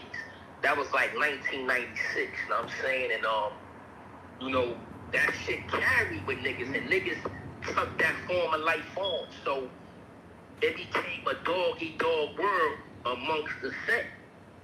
Cause niggas feel like, damn, my nigga, like, if niggas, could perform like that amongst each other, things bound to happen. You feel me? Because actually, this show that we're doing today, involves Jim Jones' name in the evidence, but this is really about CEO Chris. And like I said, I'm happy because you actually were part of the situation. So you're giving us a more insight on the situation. Now, we got some people that might say, oh, he's lying. Everybody say people lying because some people don't know the truth. They may say, well, I know somebody was involved, but you was involved. You know what I'm saying? So, with that being said, right, never in my lifetime, was there ever somebody who ever got caught up in a situation and the feds snatched up 30 dudes and they just let you walk out the prison? No, suck my dick, nigga. You can't say that, all you niggas can suck my dick. Straight up. Nah, because it's just what people. You know that I learned Snow? You know that I learned Snow? Your kids, your dad. Yeah, you ain't got don't say. Straight up, I don't give a fuck, nigga. You know what it is, man? If any of you niggas see me in public and play around, nigga, trust me, it'll be a bad situation for your ass, nigga. You know what I think? You know what happens, man? Somebody said something that was powerful to me. We can't let one person say something about us when everybody else think that we're great. So when you know you're great, it doesn't matter what nobody says. You know what I learned, man, dealing with these corny ass niggas, right? These niggas like to lie. These niggas lie a lot, man. One thing about Snow, I don't care. So I ain't gonna never lie, because I don't care. I don't have a care. Niggas who lie care. I don't care, so there'll never be a lie from me. Like niggas who lie is niggas who scared and niggas who care. I don't care. So when you talk to me, it's like you want to get the 100% truth, right, wrong, and indifferent, because I don't care. Like, I'm really, really like that, though. You know what I'm saying? Yeah, it's crazy, man. I ain't got no scars on my face. I can tell you about all these pussy-ass niggas, big homie niggas I've been jammed up with, these incarcerated scar-faced niggas, all these niggas who you think they like this, niggas who been getting invited to the French stand in the penitentiary. Some of these niggas big homies and checked in. These niggas and signed in. I know all this shit, nigga. Yeah. These niggas can't play with me, man. Yeah, it's crazy, man. So You know what I'm saying? Definitely threw the Frank stand across the street at it. You know what I'm saying? You definitely threw the Frank stand from 4 blocks Yeah, away. these niggas know my nigga. Nobody ain't never touched me, man. I did 20 years. Yo, you don't see a scar on my face, man. I'm gonna tell you something though, right? And one thing, we have to get back to the content. We have to get back to the content, right? I'm gonna say this, man. While a lot of y'all, cause you know Jim Jones' fan base is the older fan base. While a lot of you guys is losing your mind, your 518 Matt was in the building. You're losing your mind. You're going crazy, right? While y'all going crazy online in the comments and all this stuff, Jimmy's talking about getting his nutrients right. He's becoming a motivational speaker now. So he's not even recognizing all the 20,000 people that's out there going, he's not a rat. This is some things, right? You gotta look at. Yo, you know what I'm saying? Y'all out here fighting for his name. Even, you know what I'm saying? But some things are just common sense. And one thing an OG told me, they got you. Shut up. You can't say nothing. You know what I'm saying? That's one thing. I don't care if we got SnowBilly on the phone. I don't care if we got Ronald Reagan on the phone. You can't say nothing if you know that in your heart. In your heart. So one thing about life is in your heart. Your heart knows the truth. So your heart's gonna tell you, let me shut up, because I don't know what else they got. You hear me? I don't know what else they got.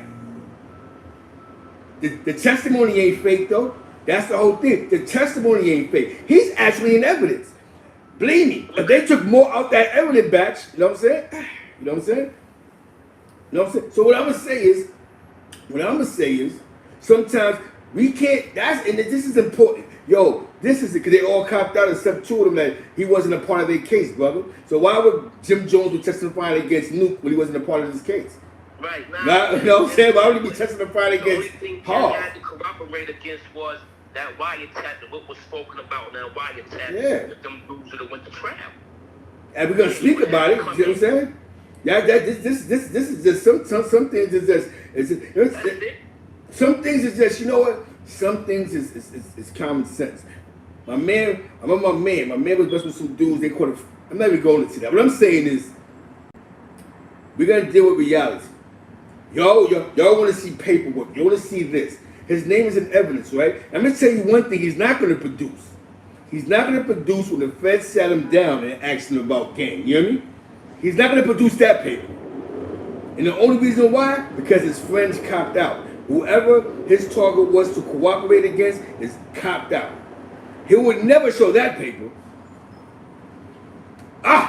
Oh, Snow, they don't know about that, Snow. They don't know about when dudes get caught in pictures and all that, they snatch everybody up. And they ask you about, how do you know him? You hear me? Yeah, right. There's a whole bunch of those going around. Yeah, I know him. How you know him? Because he blood. Who's that? He the GF. Okay, boom, mark down. Right. Don't get it twisted. He can produce that. But since they copped out, it's a closed case. Why am I telling half y'all criminals that for? Half of them have breaking, like now I'm beginning to believe Snow on this. A lot of y'all ain't really break the law before. Hey, yo, listen, right, you know what I'm saying? Niggas saying, yo, listen, Snow got shot. Nigga, listen, listen, man, I feel a lot of niggas dirty, man, so, you know, it's called karma, man, shit happens, Karma's a bitch. You know, niggas is, listen, my crew, them niggas fed me, man, so they knew they had to pull one like that on me. But look how they pulled it. They were still scared even when they took the shot. And I still got up by myself and still walked 3 blocks. And still good right now with a bullet to the head and the neck. Now, I want to ask you a question, though. Shout out to St. Louis in the building. Shout out to Kansas City in the building. Chicago in the building. I want to ask you a question. Why that shooting situation? Because why is Bat in jail for, actually? What's the time Bat got time? Bat is not locked up for shooting me, bro. What is he locked up for? Bat is locked up for dealing with CEO Chris. Bat broke about their 3 cells for CEO Chris. Wow. That's why Bat is in jail. They never charged Bat with shooting me. Nobody never got charged with shooting me, bro. Now, question: did the shooting ever come up in that case? You know how many shooters was there that night? They never talk about this because it don't exist. It don't exist. That is not. Go call my man Crown Prince. He'll tell you. If that ain't locked up and shooting me, ain't nobody charged for shooting me. There was 2 shooters on the set when I got shot, bro. You would know. You know what I'm saying? You would know. Niggas don't even know who the second shooter is, though, because we ain't talking about it. We'll get the back. They got some testimony on back. Even my man posted that, and it's crazy about that testimony. But it's weird because your name was mentioned in the case. 6ix9ine mentioned you in the case. That's what it was. 6. He was like, they told me to stay away from SnowBilly. Something happened, and he mentioned it. I believe it was actually 6ix9ine. And then one day he ain't see you no more. That he heard you got shot. You hear me? 6ix9ine said that in one of his testimonies. Yes, he said that. All right, listen, right? This is how it went down, right? So, because I know nobody knows this right here, so fuck it, right? Yes. Listen, CEO Chris offered me $1 million for Tekashi, right? This is way before the Cuomo video, way before all this shit, bro. CEO Chris wanted to sign Tekashi to AP Music. You ever see that AP chain? That shit was wired up, okay? AP Music was CEO Chris' label. He bought a lot of music from a lot of these rappers that's out here, right? Makes sense, because y'all never hear what got to ask about. What happened to the record label, the AP Music Group? Whatever happened to it? So let me explain it to you, right? Okay, CEO wanted to give me $1 million to sign Tekashi to AP Music, yes, and another $500,000 for energy drink, right? When we turned that shit down because that was too much low of a number for a boy that was about to be the biggest thing in the industry. So we turned that shit down. Once that shit got turned down, shit started getting a little crazy now because offers was being made for boy, like big numbers, like $7, $8, $9 million kind of numbers was coming through. CEO couldn't match that. CEO was only worth $3 million. You hear me?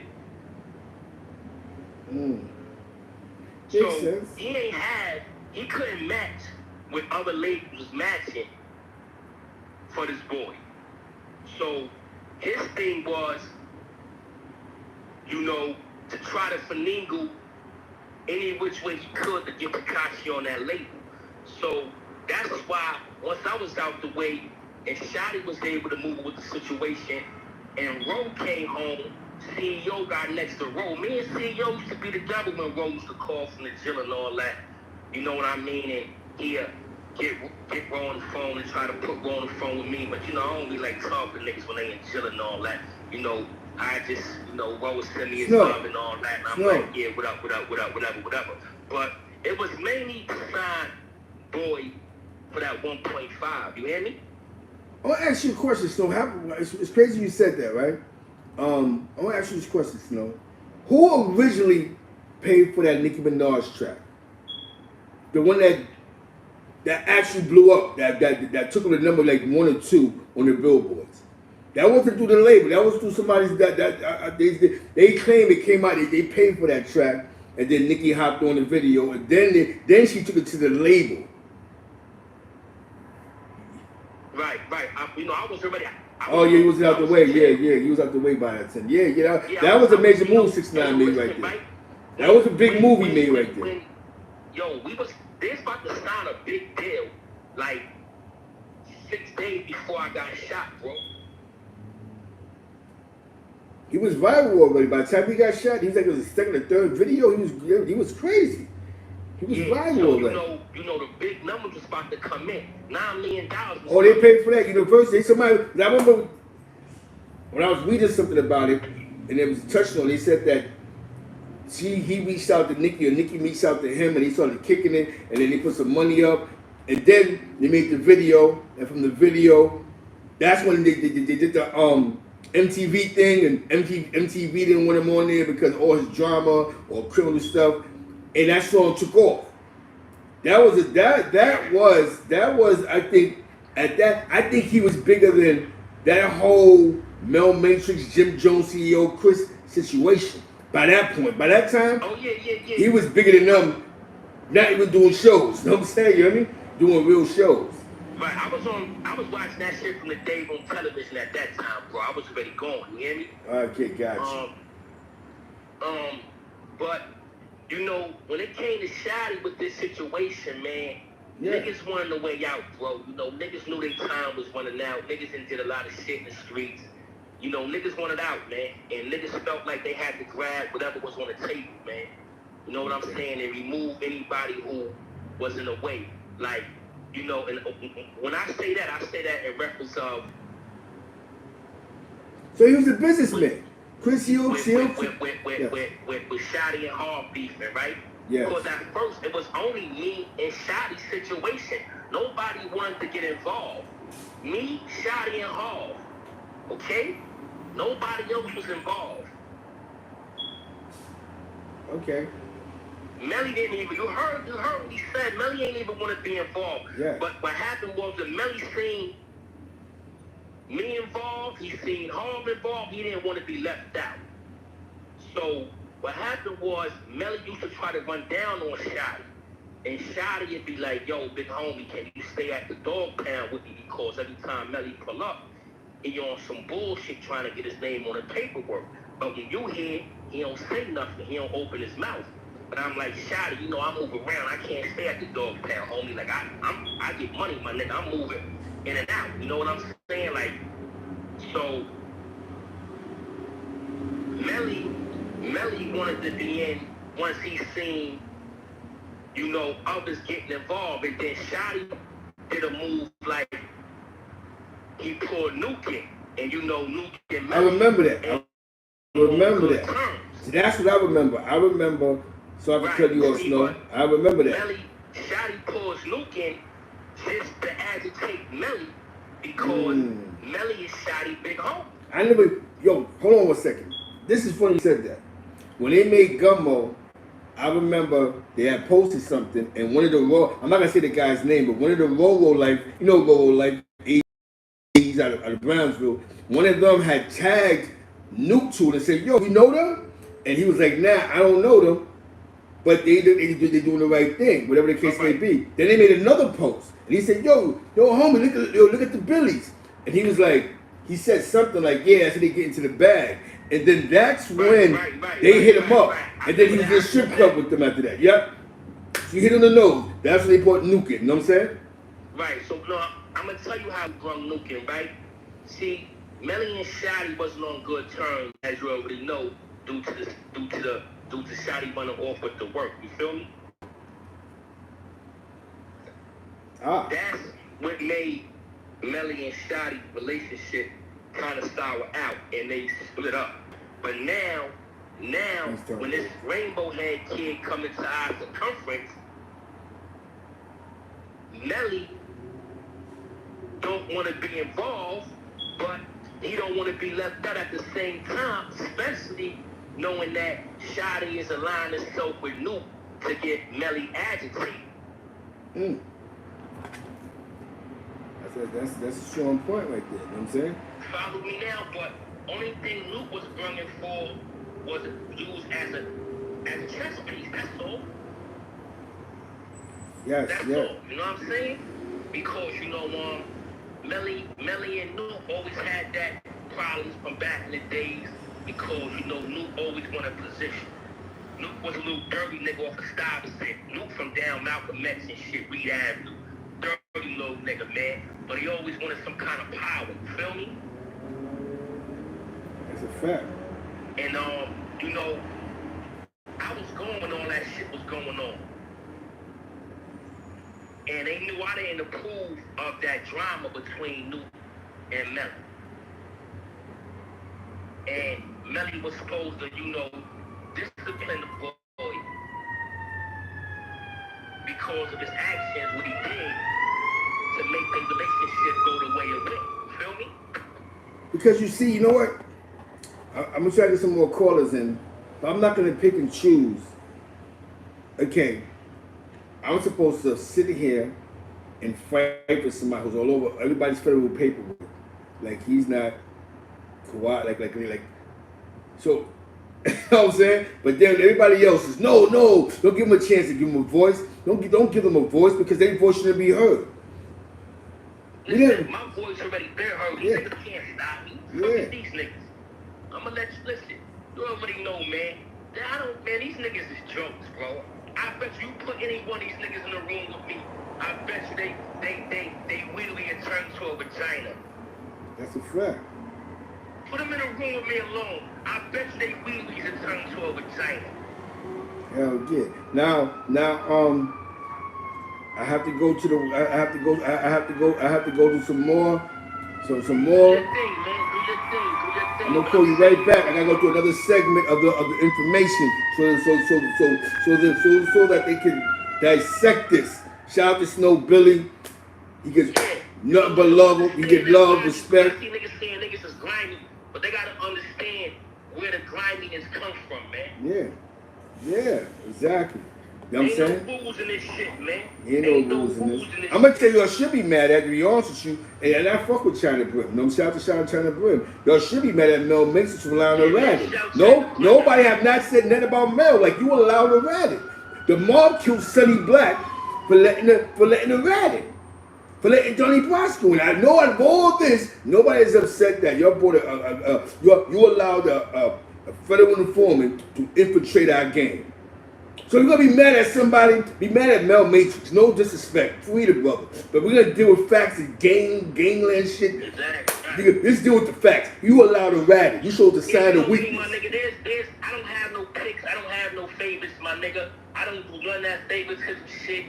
It is what it is, man. We ain't in no fucking sport league. Everybody Ain't no fucking rules, nigga. Everybody that allows CEO Christian, it's responsibility. Because there's no way that we've been, niggas is dudes is, so you know what I'm saying? We're going to move on. We're going to say we don't pick and choose. Yo, salute to SnowBilly. Your stories respected and solidified. Copy. Love, man. Nigga suck my dick. Oh, God. All right.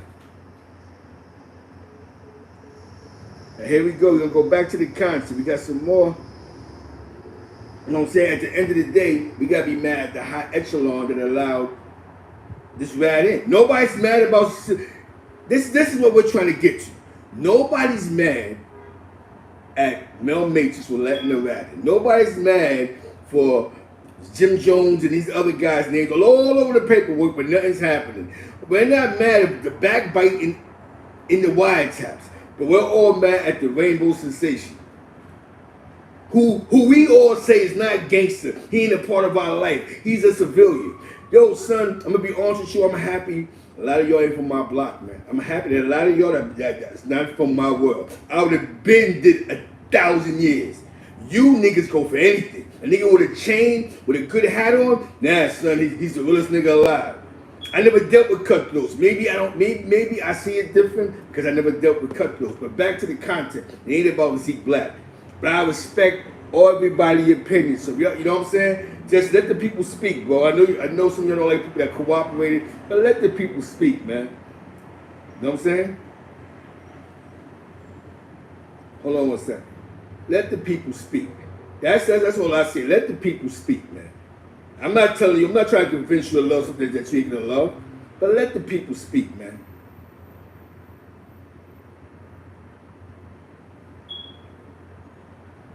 Them, before I press this button, them as experienced gang leaders failed the youth. They showed the youth every sign of weakness. Every experienced gang member that allowed, forget 6ix9ine, CEO Chris. Because all I'm hearing is CEO Chris. I'm not hearing 6ix9ine conversations in these wiretaps. Now let's go to CEO Chris Berry's nuke. No, Inshallah. You know, I heard he's Muslim now. He changed his life over. You know, while he was out on bail, his mother passed away. Rest in peace to Nuke's mother. But not on this case. I think in the last case he was locked up. That should have my due respect to Nuke. You know what I'm saying? Salute. It gets crazy because he's watching the screen and you're calling him rats. Of course he's going to react, bro. I would give him on consignment. Exactly. come to learn during your early CEO conversations Chris. with Nuke that he had moved other drugs before meeting you? Yes. Can you explain that to the jury? He said he sold coke before and he sold heroin before. You said that you had talked about giving him Molly on consignment? Yes. Is there a term of art used for consignment that... This is CEO Chris on the stand testifying against Nuke, federal court. This is his testimony. The narrator is Mei Ling. The network is Crown Courts TV. You guys use? Go. On the arm. On the arm? Yes. How much drugs or how much Molly were you offering to give him on the arm during your first drug deal? I gave him 1 kilogram on the arm. What was the understanding? That he would pay me back $6,000 for 1 kilogram? Did that actually happen? Did you give him a kilo of Molly on the arm? Yes, I gave him a kilo of Molly in front of my house. One time he came in front of my building, I gave him a kilo of Molly on the arm. Is that your building here in Manhattan? Yes. Can you describe what happened during that meeting? He called me, said he was downstairs. I just came down. I had aluminum foil, x-ray proof bag, and I had it in the plastic bag. I gave him 1 kilogram. From there, he went on to sell it. Why were you giving him a kilo of Molly in an x-ray proof bag? That's how it would come. It would come in x-ray proof bags so that it could make it through customs. Do you remember the next time that you had a dealing involving MDMA with Nuke? Yes, it was one time in Manhattan when we were in a studio. Whose studio and what type of studio? I believe it was Phase 1 studio. What is Phase 1 studio? What kind of studio is that? I think it's a record label, but they had a recording studio there. And prior to going to Phase 1 studio, had you been paid by Mr. Mack for the $6,000 that he owed you for the first kilo of Molly? Not yet. Why were you going to Phase 1 studio in Manhattan to meet Mr. Mack? Because he had said that he wanted to buy a house. Mediate is what I got for you, bro. What are you talking about? First and foremost, let the man speak, right? Let the man speak. That's first and foremost. Number two, let the man speak. That's it. That's it. I want to ask you a question. The last time you commented on Jim Jones' post, did he hit a like button? Did he go, yo, boom, that's my man, salute, you a real one? Yeah, sometimes, you know, I don't want to tell you this, but some of us are older. So I'm pretty sure that most of these guys that's in his comments is, hold on a second. Shout out to you, Mediator. You know what I'm saying? Hold on a second. Yeah, tell him I said my love. Hold on one second. I gotta go back to hold on a second. I put my number in here. Actually, I put my phone number in here. You heard?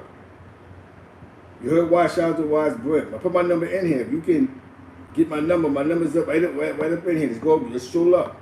Call me. If you call me, I'm gonna pick up. Yeah, exactly. Me, he'll have a bunch of young boys doing 1,000 years playing with him, man. He out of here, man. We ain't doing that. Gotta shout out to Salute the Wise Brim. He out of here, man. Let's get back to the content, you know what I'm saying? Let's get back to the streets. The Brooklyn streets. And then since he wanted to buy a half a kilogram, he was going to pay me for the 1 kilogram later. He said that he was almost done with the 1 kilogram, but he wanted to buy a half a kilogram cash up front. To your knowledge, hold on one second. Reselling these kilograms. Hold on one second. And half kilogram? Objection. Sustained. Why meet at this Phase 1 studio as opposed to somewhere else? Because we were meeting up with a rapper named Frenchie. Why were you meeting up with a rapper named Frenchie? A rapper named Frenchie was robbed previously, so Algermeyer Mack thought it was a good idea to buy his chain back and give it to him as a gift back so he could do his favors. How do you know that that was an idea that Algermeyer Mack had? Because that's what he proposed to me. That you were going to buy the stolen property back? Yes. What was the property that Frenchie was robbed of?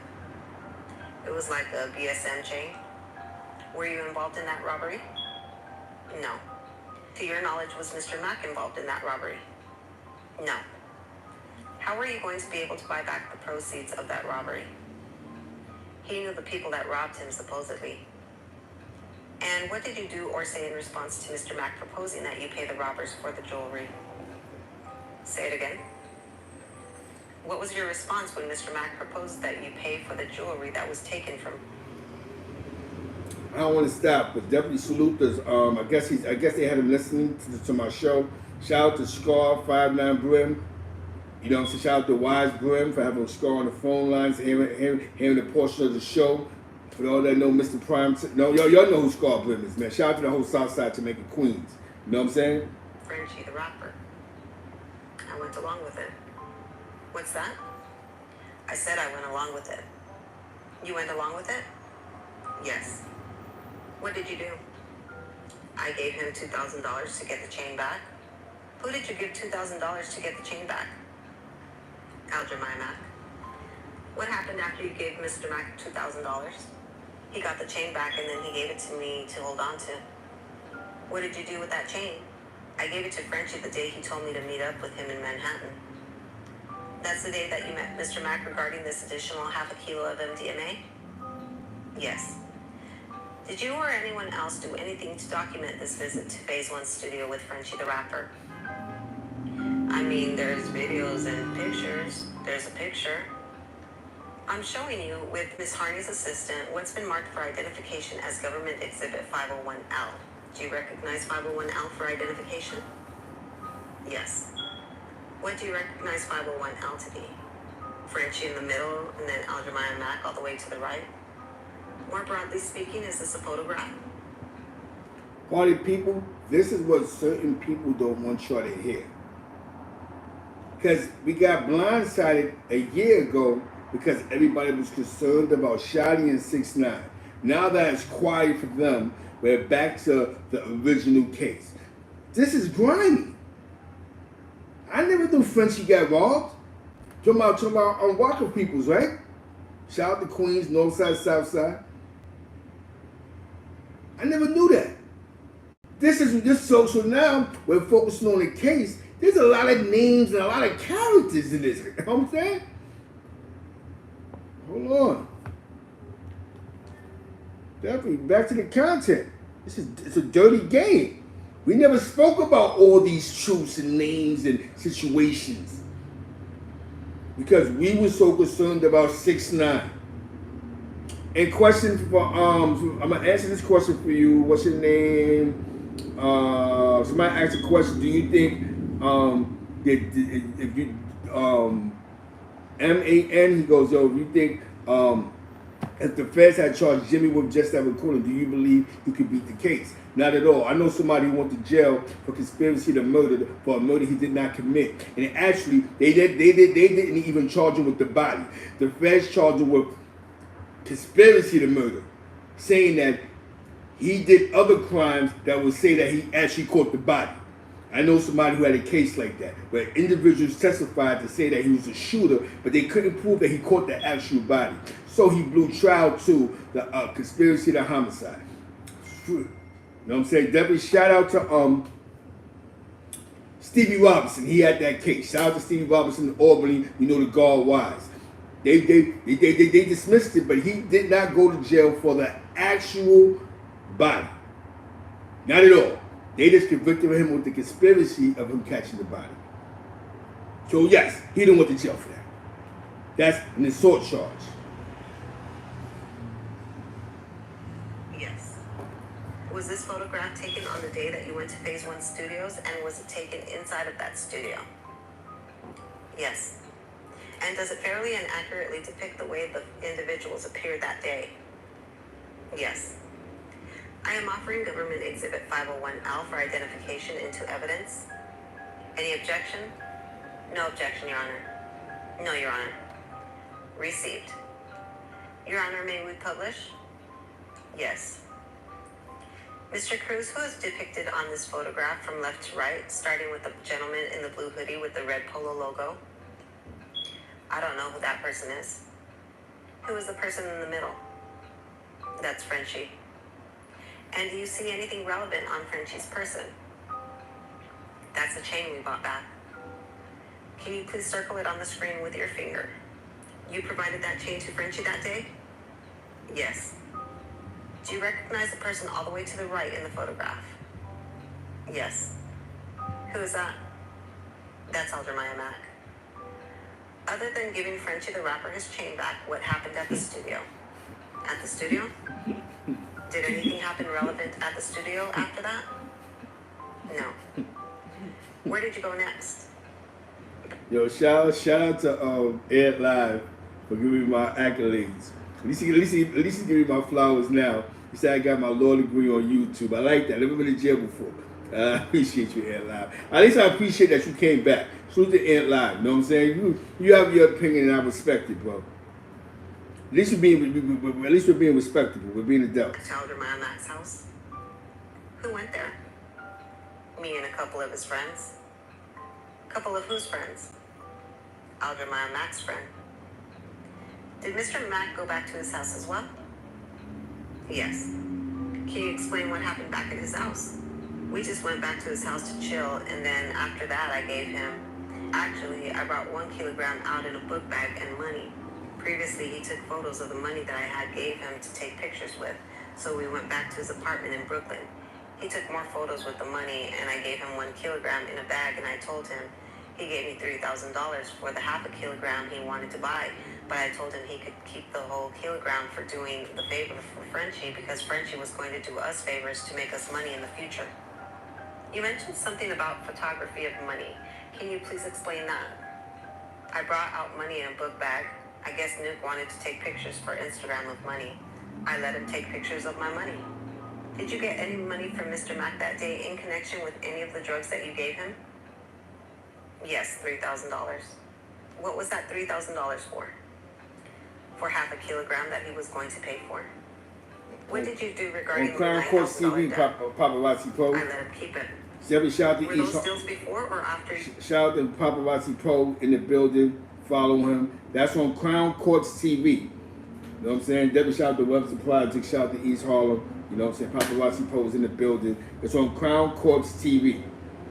Crown Courts TV. See it all, bro. It's a bunch of those recordings, you know what I mean?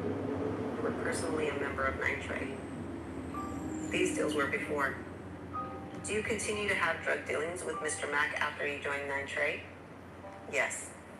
What drugs? That the fentanyl and heroin mixed together? What were you telling Mr. Mack that you were selling him?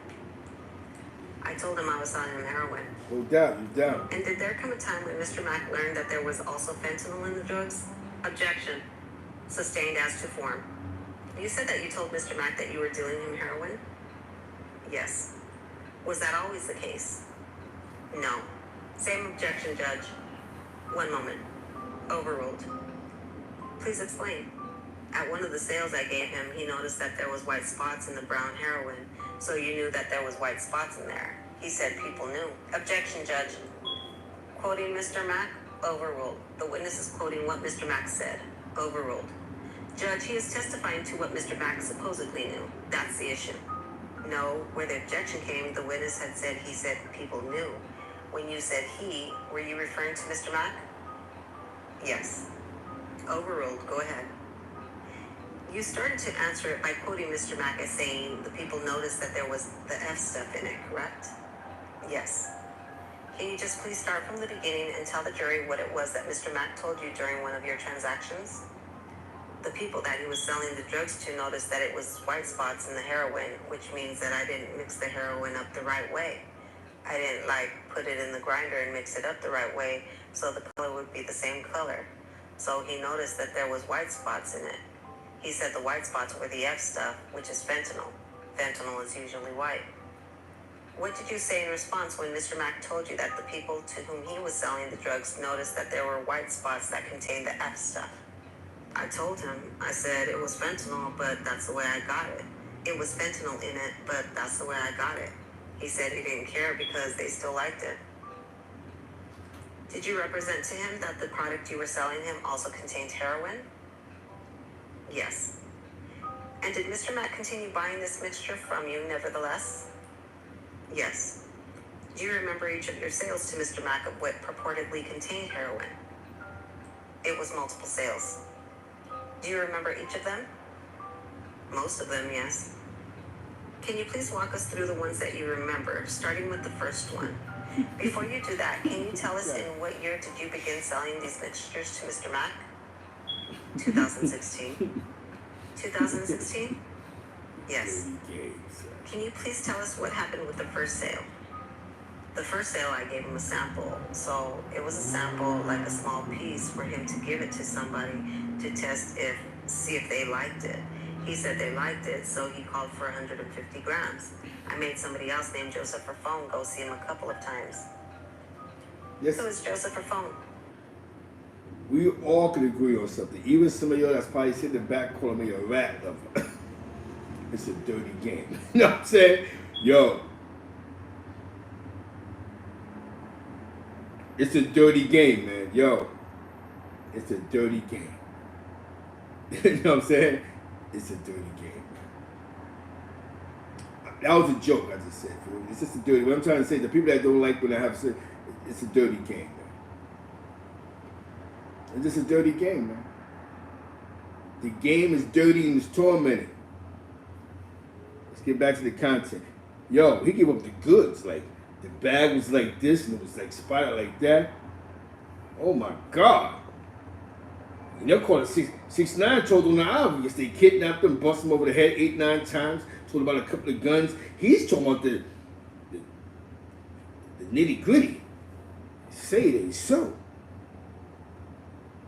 Joseph Raffone is one of my father's childhood friends. And just when I had seen Jim Jones supporting the health fitness program, he was just talking some morning motivational speaking about getting our nutrients right and drinking the right vegetables, eating the right veggies. And then this comes. Talk sports when he come around. I'm telling you, he come around, yo, you better start talking sports. Not just him, but a couple other dudes. Talk sports. How the Mets are doing. Yo, hold on. Yo, what's going on, homie? You doing the F? They don't want to hear me. They want to hear this shit. What was your relationship with Mr. Raffone in 2016? Mr. Raffone was selling drugs for me, transporting drugs for me, everything I asked him to do. Is it your testimony that the first time Mr. Mack ordered heroin from you, you had it delivered to him by Mr. Raffone? Most of the time it was through Mr. Raffone. Let's start with the first one. Was the first one delivered by Mr. Raffone? Yes. Did you know from where Mr. Raffone was getting the heroin? From me. From you? Yes. Where? Where from me? Yes. In the apartment we had. When you say an apartment we had, an apartment who had? That me and Raffone had. Where was the apartment located? 1825 Palmetto, Ridgewood, Queens. I know that's it. To your knowledge, did Mr. Raffone bring to Mr. Mack during the first drug delivery? 150 grams. And what was the price that you were charging Mr. Mack for that? It was about 47 a gram, anywhere from 40 to 47 a gram. Do you remember what the payment was for the 150 grams? I don't remember. Tell us what happened. After that, did Mr. Raffone deliver the drugs? Yes. Did he deliver it on the arm or did he get paid up front? He got paid up front. How do you know that? Because Raffone. Yes, that's right by Bushwick, right? Because Ridgewood. We'll get to that new experience in my life. But would bring me the money back. And go on what happened after that. After that, there were a couple of other sales where Aljamiah Mack would call me and the same thing. I would just have Raffone go see him, Joseph Raffone go see him, and sometimes he would call Joseph Raffone, and Joseph Raffone would contact me and tell me that he was going to see Aljamiah Mack. All right, guys, if you've been injured in a car accident. this is real. Talk sports. Popperazi Poe goes, I don't care. Popperazi Poe goes, I don't care what nobody else did. My name ain't never been on no paperwork. I fought back in my prime as an all-star because I seen all this coming. If you know, you know. That's a fact. You know what I'm saying? Do me a favor. Y'all can go to Crown Courts TV to subscribe. You know what I'm saying? It's a dirty game, man. Yo, it's a dirty game. I just have to give you some of the, so then it won't seem like I'm just talking crazy. But the streets is dirty, man. We're hearing a guy who was on the scene that was at Angels and Starlets throwing pounds of money in the air, infiltrating dudes, man. That's not cool, man. That's not. I mean, I would be upset. You know what I'm saying? I would really be upset. I would be like, I would call dudes like, why would you have me around dudes like that for, bro? You're allowing dudes, you're allowing this weird company, this weird vibe. Us as street individuals, we don't co-sign that, and what we're hearing is betrayal. There's a whole lot of betrayal in this. No loyalty. There ain't no principles, no morals. Where's the integrity at? The bag is so dangerous. How can I tell your cousin, yo, don't deal with him no more, come to us, and he just started coming to me? Then we see how dudes are getting infiltrated. What you're not paying attention to is how do people get infiltrated? How do people's names get in cases? What we do as hustlers and as in the life of crime is I don't want my name in your case. That's why we don't be on the phones with nobody. That's why we don't go to nobody's houses and do nothing crazy. This is why we try to stay off of camera. I don't want my name coming out of the informant's mouth. It's a dirty game, man, with dirty solutions and dirty resolutions. But y'all want to keep believing that there's not people that's going to sit around and defend the craziness. You know what I'm saying? We have to.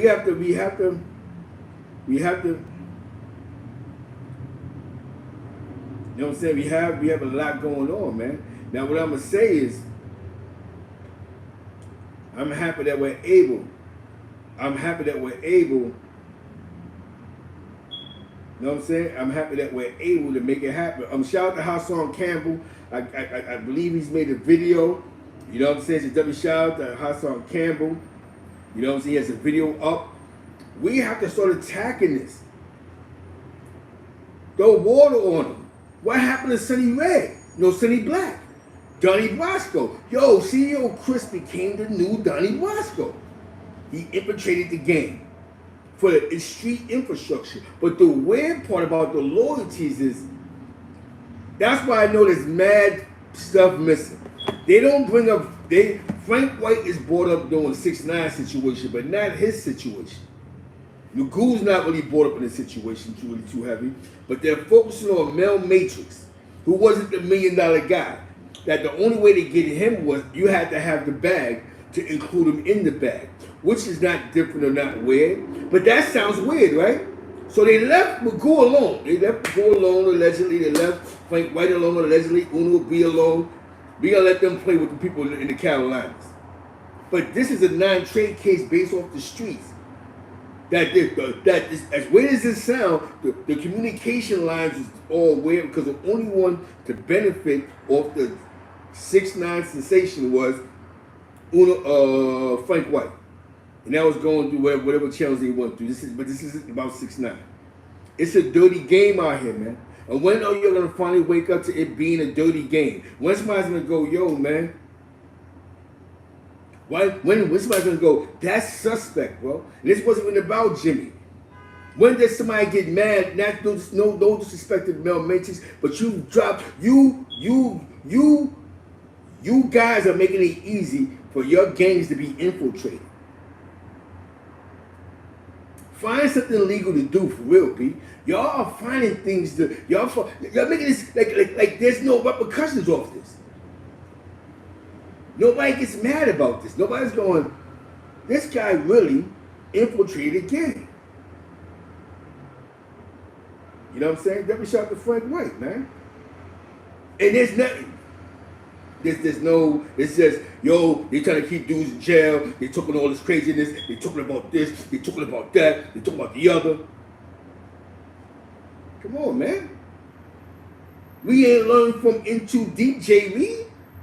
They in the club with you. They doing all of it. They popping bottles. What's the easiest way to infiltrate a New York blood, according to the feds? Send somebody with the bag. That's disgusting. It's easy to get done. Let's bring the bag. Does it take too much? There's not no big screening process. There's no watching how you move. Because it seems like that's how they seem to get infiltrated. It's through the visiting floor or some niggas in the street that need some money. Find something legal to do, bro. Find something legal to do. Find something legal to do. What CEO Chris did was disgusting. There's nothing real about that. He was a plant sent right in, and it was easy to infiltrate because he was the bag. That's like saying John Gotti wasn't the bag. That's like saying the Chin wasn't the bag. So now when we get to, it was never cool to have your name in somebody's federal case. That wasn't dope. Yo, son, I was in son case, son. That was never a conversation. Yo, son, I'm telling you, son, I'm gonna do paperwork, son. Look. That wasn't cool. Because dudes ain't, because that never felt comfortable with dudes. Wait a minute. Feds ain't asking no questions. Even they did or they didn't. You got dudes that'll take pictures of the precinct like, yo, I'm not telling my nigga. That's why you get a lawyer for. That's why I've been in life of crime for. With all this technology, there's so much to do, so much to learn in life. We're just reading how easy it was to infiltrate a man who got 15 years in the feds, who wasn't making enough money, no disrespect, to earn 15 years. It wasn't like he had $250,000 sitting somewhere or $1 million sitting in the dirt. This is a man that was eating off the informant. Have anybody looked at that? Ms. Perez, that has to make sense. You're gonna do 20 years and you wasn't making enough money to make 20 years. Southern Belle was popping. This gotta make sense. You're right. Yo, Ron was popping. Shout out to the whole 518, man. Shout out to the Allah Boom, Orby, Logan Orange. Shout out to my man Demus and all that, man. Decoder, you know what I'm saying? My man Six and all that, man. From Albany, man. Sick Luke. It's popping. Rest in peace to the twins, the OSB. What's going on, man? We gotta start talking about this, you know what I'm saying? We gotta, this is serious, man. If I'm gonna get 20 years in the game for all type of crimes, at least let the money add up. The money ain't even adding up. Where the bread at? I'm gonna get 20 years of being a gang leader, but I'm eating up my informant. You know what I'm saying? That's how it's supposed to be, but 80% of this case is because he gave me twos and fews.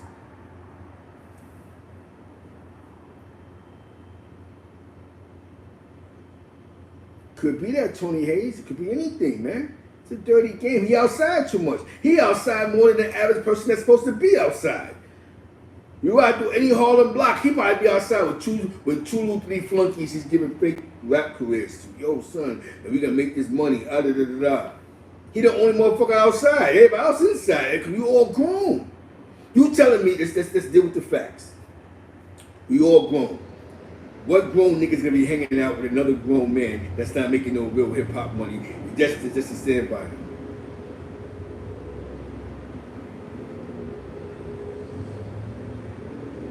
You know what I'm saying? It's a dirty game, man, with dirty resolutions. Call us, any caller. Let's not forget to follow Crown Courts TV. I'm gonna put this Crown Courts TV. Don't forget to subscribe to them.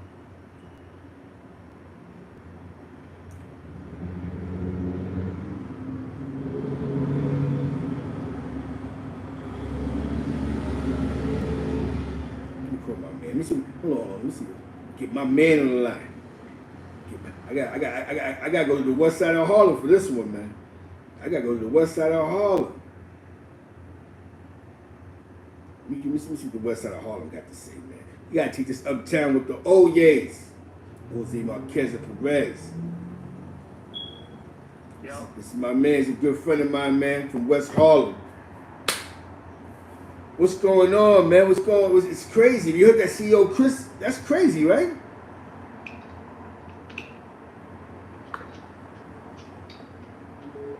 Oh. Hold on 1 second.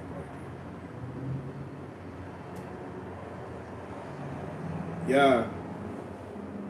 Hold on 1 second. You live still? Yeah. Just shout the people out real fast.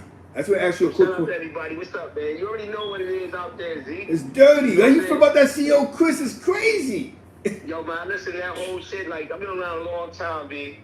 You know what I'm saying? I just don't understand that shit. But like I said, there's any nigga name affiliated in situations like that, man. History tell you that the fans come snatch you up and want to talk to you about something, nigga. You already know what it is, though, right now. And you said it best. Niggas give out them goddamn whatchamacallits. They give out that bag. And that's how they infiltrate, man. That's how they do it, man. They get right to it. Debbie, salute to you. I appreciate you, bro. Good looking, bro. You hear me? Yeah. No, it's all love. That's what I mean. Millionaire Cali, Edgecombe, you know what I'm saying? Harlem, you know what I'm saying? Sugar Hill, you know what I'm saying? We in the building all day, every day.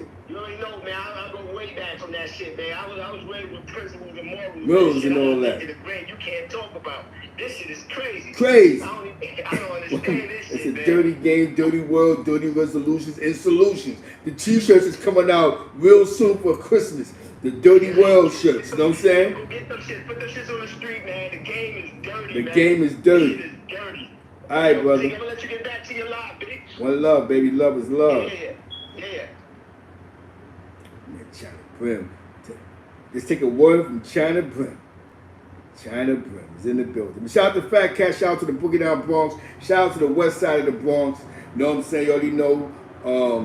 Definitely shout out to the Bronx, man. Definitely, you know Andrews, all that University. You know that UMob and all that Burnside. Definitely shout out to my man Fat Cat. You heard?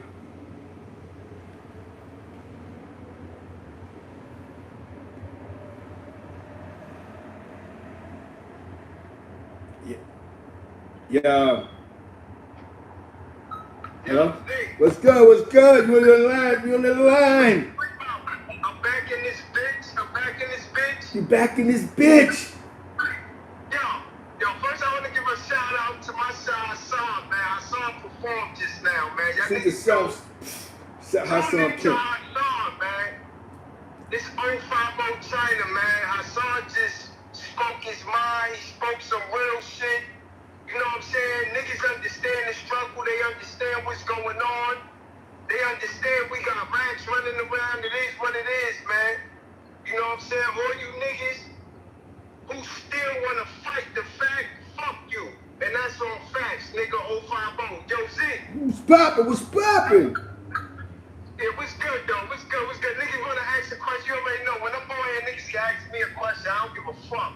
Exactly. It's crazy. It's crazy. John Hug, Debbie shout out to everybody want to ask him a question, ask a question, man. Because we hit. Debbie shout out to BQ Mommy. You know what I'm saying? Corona Queens, East Elmers. My man Rory Flush, you heard? Yeah, because this is what New York is, man. This is what you're seeing right now. They're bringing New York back when you're restoring the feelings, man. You know what I'm saying? That's fact. We trying to get New York back together, man. These niggas is not kings of New York at all. Yeah. Now that's it. I'm king of New York, nigga, and that's Jay in my eyes, nigga. That's Sean Carter. All these other niggas, fuck them niggas. Shout out to Queens, though, man. Nigga, before Jim, nigga, I give it to Cam. Yeah, I give give it it to to Cam, nigga. I show my love to Cam before this nigga, and that's a fact. Shout out to Cam, nigga. That's Dipset. Yeah. Fact. Cam is fucking Dipset. From my eyes, our opinion, they're like, yo, but how about Black Wall? Shout out, rest in peace, Black Wall. But how about, shout out to them too. But we're just keeping it real to what's real to us, man. Them side blocks, man. Find some legal shit to do, party people. Your gang will be infiltrated. Harlem Legends in the building. The governor of Queens is in the building. BQ Mommy's in the building. Shout out to Tony Hayes. You know what I'm saying? It's a dirty game, man. Go to Crown Courts TV. You know what I'm saying? We here. Shout out to Hassan Campbell, historic. Because you gotta hear people speak from their heart, man. we keep saying, yo, we're trying to say the youth. Then let's tell the youth the streets might really be a myth at this point. It had its run. The cloth is different, but the cloth is dirty now. But for those who would like to donate to United African American Front, to my physical fitness, money motivation, you know what I'm saying? Get your mind right, in the words of Memphis Bleak. I would tell you, man. Hell yeah, Crown Court TV got people moving to Russia. You know what I'm saying? You hear me? J.E. Moneybags is in the building, man. You know what I'm saying? J.E. Moneybags is in the building, man. J.E. Moneybags is in the building, you know what I'm saying?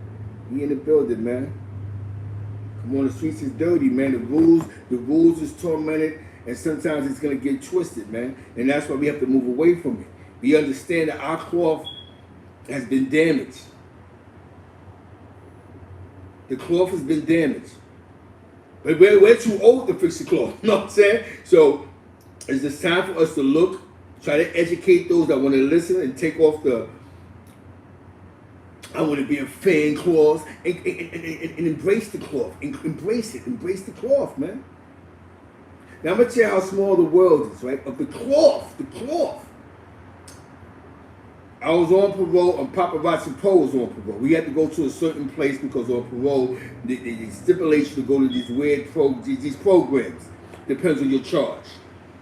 So we had to go to this new drug program, whatever the case may be. We had to deal with our anger management for 6 months, drug program. I met him there. Now, before I got there, it was a bunch of grown men going, yo, Popperazi Poe, he's in the program with us. He's in the, like, who? Popperazi Poe, Popperazi Poe. So now, when I go inside the thing, I see him, I say, oh, they don't think I'm saying your son. But he looked like his, you know, it's his bloodline. So I'm like, oh, shit was goody. But I heard more about Popperazi Poe with the YG. He made his own legacy. With that whole YG thing and that thing on Webster, he created a whole legacy with that. You know what I'm saying? It's a double shout out to him. But that's where I met him at. So I'm just, you know what I'm saying? That's where I met him at. I met him because parole brought us to the same place. See, a lot of people don't know that. Small world don't know that, man. You know what I'm saying? So sometimes it's not being a fan when you see me share somebody's music. I might actually met them in my lifetime. We had to work the steps together. You know what I'm saying? I think it was in anger management. Some little crazy shit. You know what I'm saying? But, yo, Paul, you want to call in, man? I'm going to put the number up. You know what I'm saying? You can get people, you know what I'm saying, promote your new album. You know what I'm saying? The new joint, man. Tell people how you feel. What made you leave the dirty streets alone. You know what I'm saying? But the streets is dirty. It's a dirty world. Now, someone call in, man. Because the game is crazy. They got twisted solutions. You see what's going on. Dudes they don't want to believe the truth. You know what I'm saying? Yep, by 2011 by Gun Hill Road, man. You know what I'm saying? You want to call, I got the number right there. You want to call in. You had to work the steps. You know what I'm saying? Anger management. Why not to throw a chair across the table? You know what I'm saying? This is what parole make you do sometimes. You know what I'm saying? Yeah. You know what I'm saying? It's crazy, man. It's a dirty game, man. And when the game get twisted, you know what I'm saying? That's when things change. You know what I'm saying? You know what I'm saying? That's definitely when things change. Now me, I'm sitting in the great state of Missouri. You know what I'm saying? I just appreciate Poe being in the chat. If you want to call in, you can definitely call in. Definitely shout out to the whole BX. You know what I'm saying? Kingsborough. You know what I'm saying? But Paul, actually, you know what? Just shout the Bronx out, man, because the Bronx will get no love. Shout out to the Bronx, man. Shout out to West Side Bronx. Shout out to University. Shout out to Andrews. You know what I'm saying? Kingsbridge is in the building. South Bronx somewhere in the building. Brook Ave. Forest Projects. We here, party people. With that being said, we've been graced today. Grand Call Course in the building. Oh, he about to go. She said give him 5 minutes. He about to call. All right, we give him 5 minutes. You know what I'm saying? You know what I'm saying? You know, just hearing from a different perspective, a different generation, a different era. We are in the building, man. Bane Bridges in the building. Where you at, man? Where you at, man? Briggs. Briggs, 196 in Briggs. My man from over here, by Marion and all that. By what's that, 197 in Marion? All that is dangerous over here. 184 for T-Bout. Definitely War Games in the building. 184 for T-Bout. Where the Bronx at, man? He never really shout the Bronx out. You know what I'm saying? Word. Back in the days, the furthest I went was 3rd Ave. You know what I'm saying? You know what I'm saying? Damn, they put Uncle Murder, he testified in the defense of Rod Diggs. You know what I'm saying? Got you, I got you. Debbie shout out to Parchester. Parchester's in the building. Shout out to Parchester.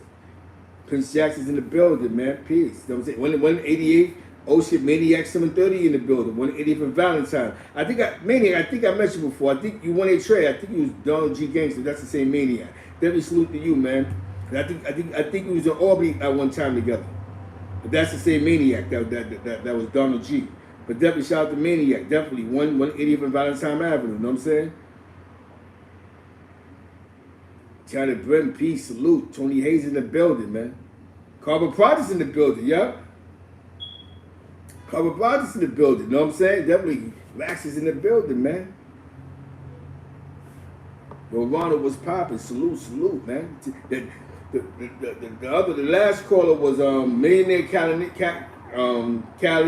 Millionaire Cali. He's from Edgecombe, 145th, the Sugar Hill section. Shout out to my man Sugar Hill Fats, 151. Ocean Washington, we in the building. Twin little brother. Definitely shout out to twin little brother Mace. You know what I'm saying? No Ron was popping. Popperazi Poe in the building. Yeah. What's good, man? Talk to the people, man. This is Popperazi Poe. Popperazi Poe, how you feel about, because you was on the scene. You was on that scene with the music stuff. How you feel about this craziness, bro? Well, which particular situation you referring to? It's like, you know, I remember when I was on all of scenes like that. Yeah, he was definitely there. All-Star Weekend. It's about the All-Star Weekend when it was in New York. That was big, bro. You know what I'm saying? Yeah. And one thing I'm gonna say about you, you know how to stay out the mix. You know what I'm saying? Because I come around, I do my part and I leave. You know, a lot of niggas don't know how to like not do too much. You know what I'm saying? Like it's you gonna be around it, you gonna be near the fire, you know.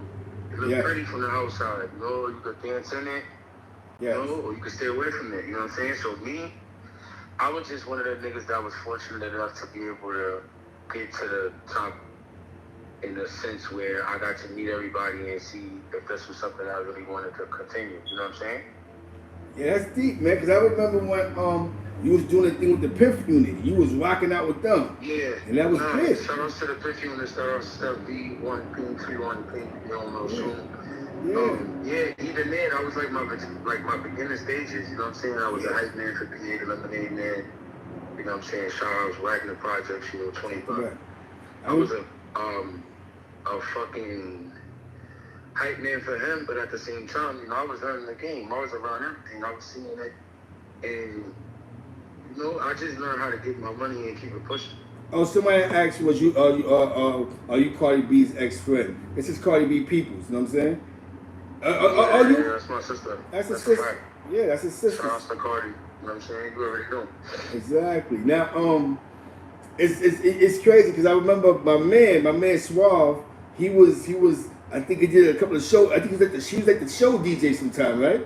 Suave. Yeah, that's a fact. Yeah, DJ Suave. Shout out to DJ Suave. That's my nigga. Yeah, you from my block, man. Suave was like the first nigga to really like play my music. You know what I'm saying? Like when I was just dropping like little freestyles on SoundCloud and shit. Yes. Suave was like one of the first like DJs like from the hood that had some type of faith in me, you know? Yes, sir. That nigga was wilding, bombing my shit in Crazy Horse, you know what I'm saying? Yes. Bombing my shit everywhere he went. You know, even still to this day, he invites me to his new clubs and he always tell me like, yo, you know, get a record in my hand. So shout out to DJ Suave. Now I remember you had a song with this kid. It was you, Cardi B, and this other guy. That song was dope, bro. You know what I'm saying? Oh, Look at Me. Look at Me. That was a nice track, man. Yeah, it was me on Cardi B and Billionaire. Now, where Billionaire's from? Is he from Chicago or he from New York? No, he's from Chicago. Yeah, he's from Chicago. Yeah, because he's big. Because I'm in the Midwest now. He's big out here. You know what I'm saying? He's from Chicago. Charles Billionaire Black. Yeah, he's definitely doing a lot of things, man. I'm definitely, because I know there's a lot of controversy, the YGs and all this other stuff, but you passed that. So we can talk about, you know what I'm saying? Like, you ain't gonna front. I seen a bunch of grown men to my paparazzi Paul. I'm like, what the? Yo, you had New York, your name had New York on a standstill, bro. Like, you couldn't mention, you created they got 80 war stories for you, bro. You know what I'm saying? You know what I mean? I mean, I think that just, like I said, bro, I bowed out gracefully as an all-star. You know what I'm saying? Like, oh, yeah. I made sure that I came to do what I came to do. And the show don't go on forever, you know, bro? Like, don't, bro. You get on stage and you perform, right? Yeah. And then you leave. And if you weren't popular demand, then the stage will call you back. And that's with anything. That's with boxing, rapping, gangbanging, hustling. Yes. You get called on stage and you perform. And how you perform determines how much longer you'll be on stage. Well, that's a fact, and that's man. just that. You know what I'm saying? That's just that, You back by popular demand, you get back on stage, you entertain. And if you're not, I hope you saved enough money. You know what I'm saying? Yeah, hell yeah. Yes, sir. Man. Hell yeah.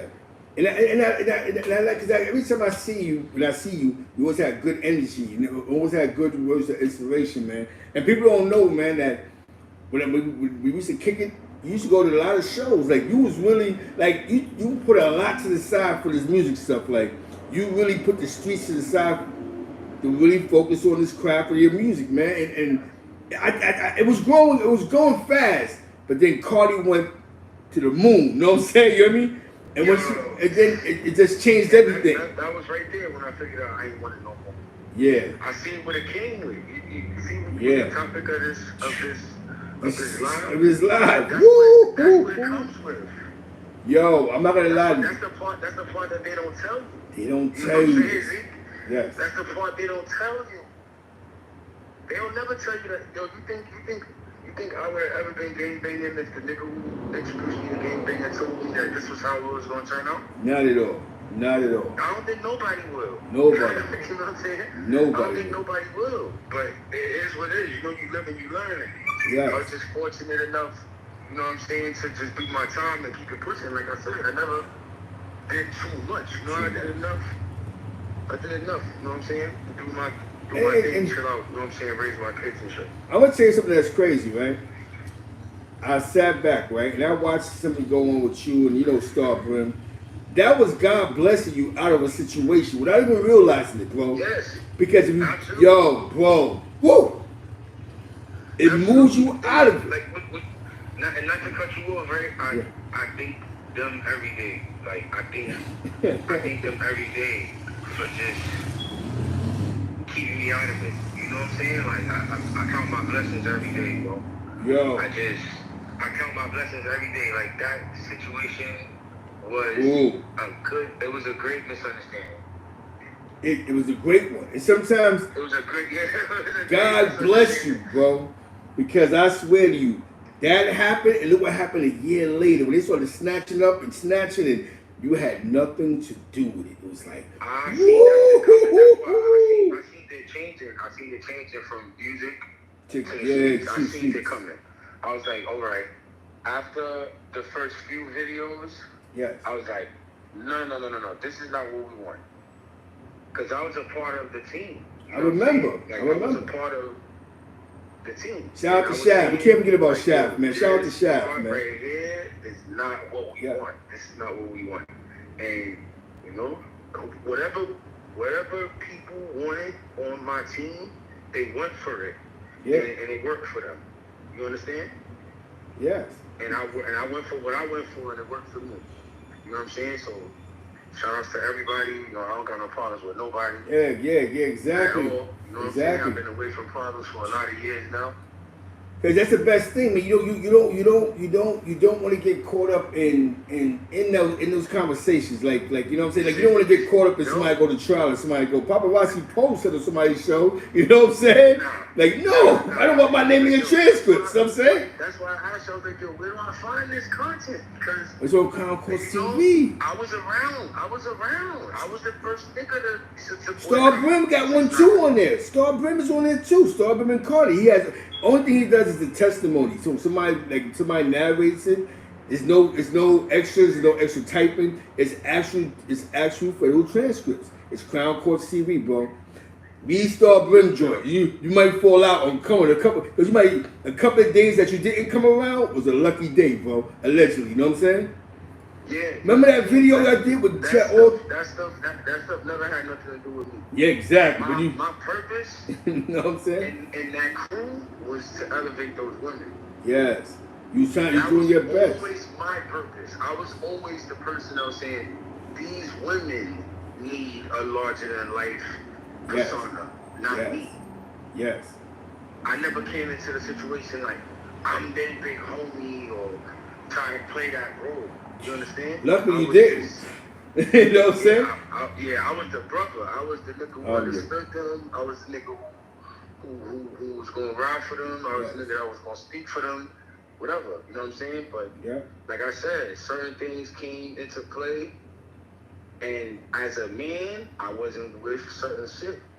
And business has to move how it moves. You know what I'm saying? So I just, it's all right, Cause you did it right, bro. You did it right, bro. Cause I swear, it was like a year later. If I was stupid, listen. If I was stupid, I would have been the face of that shit. Yeah.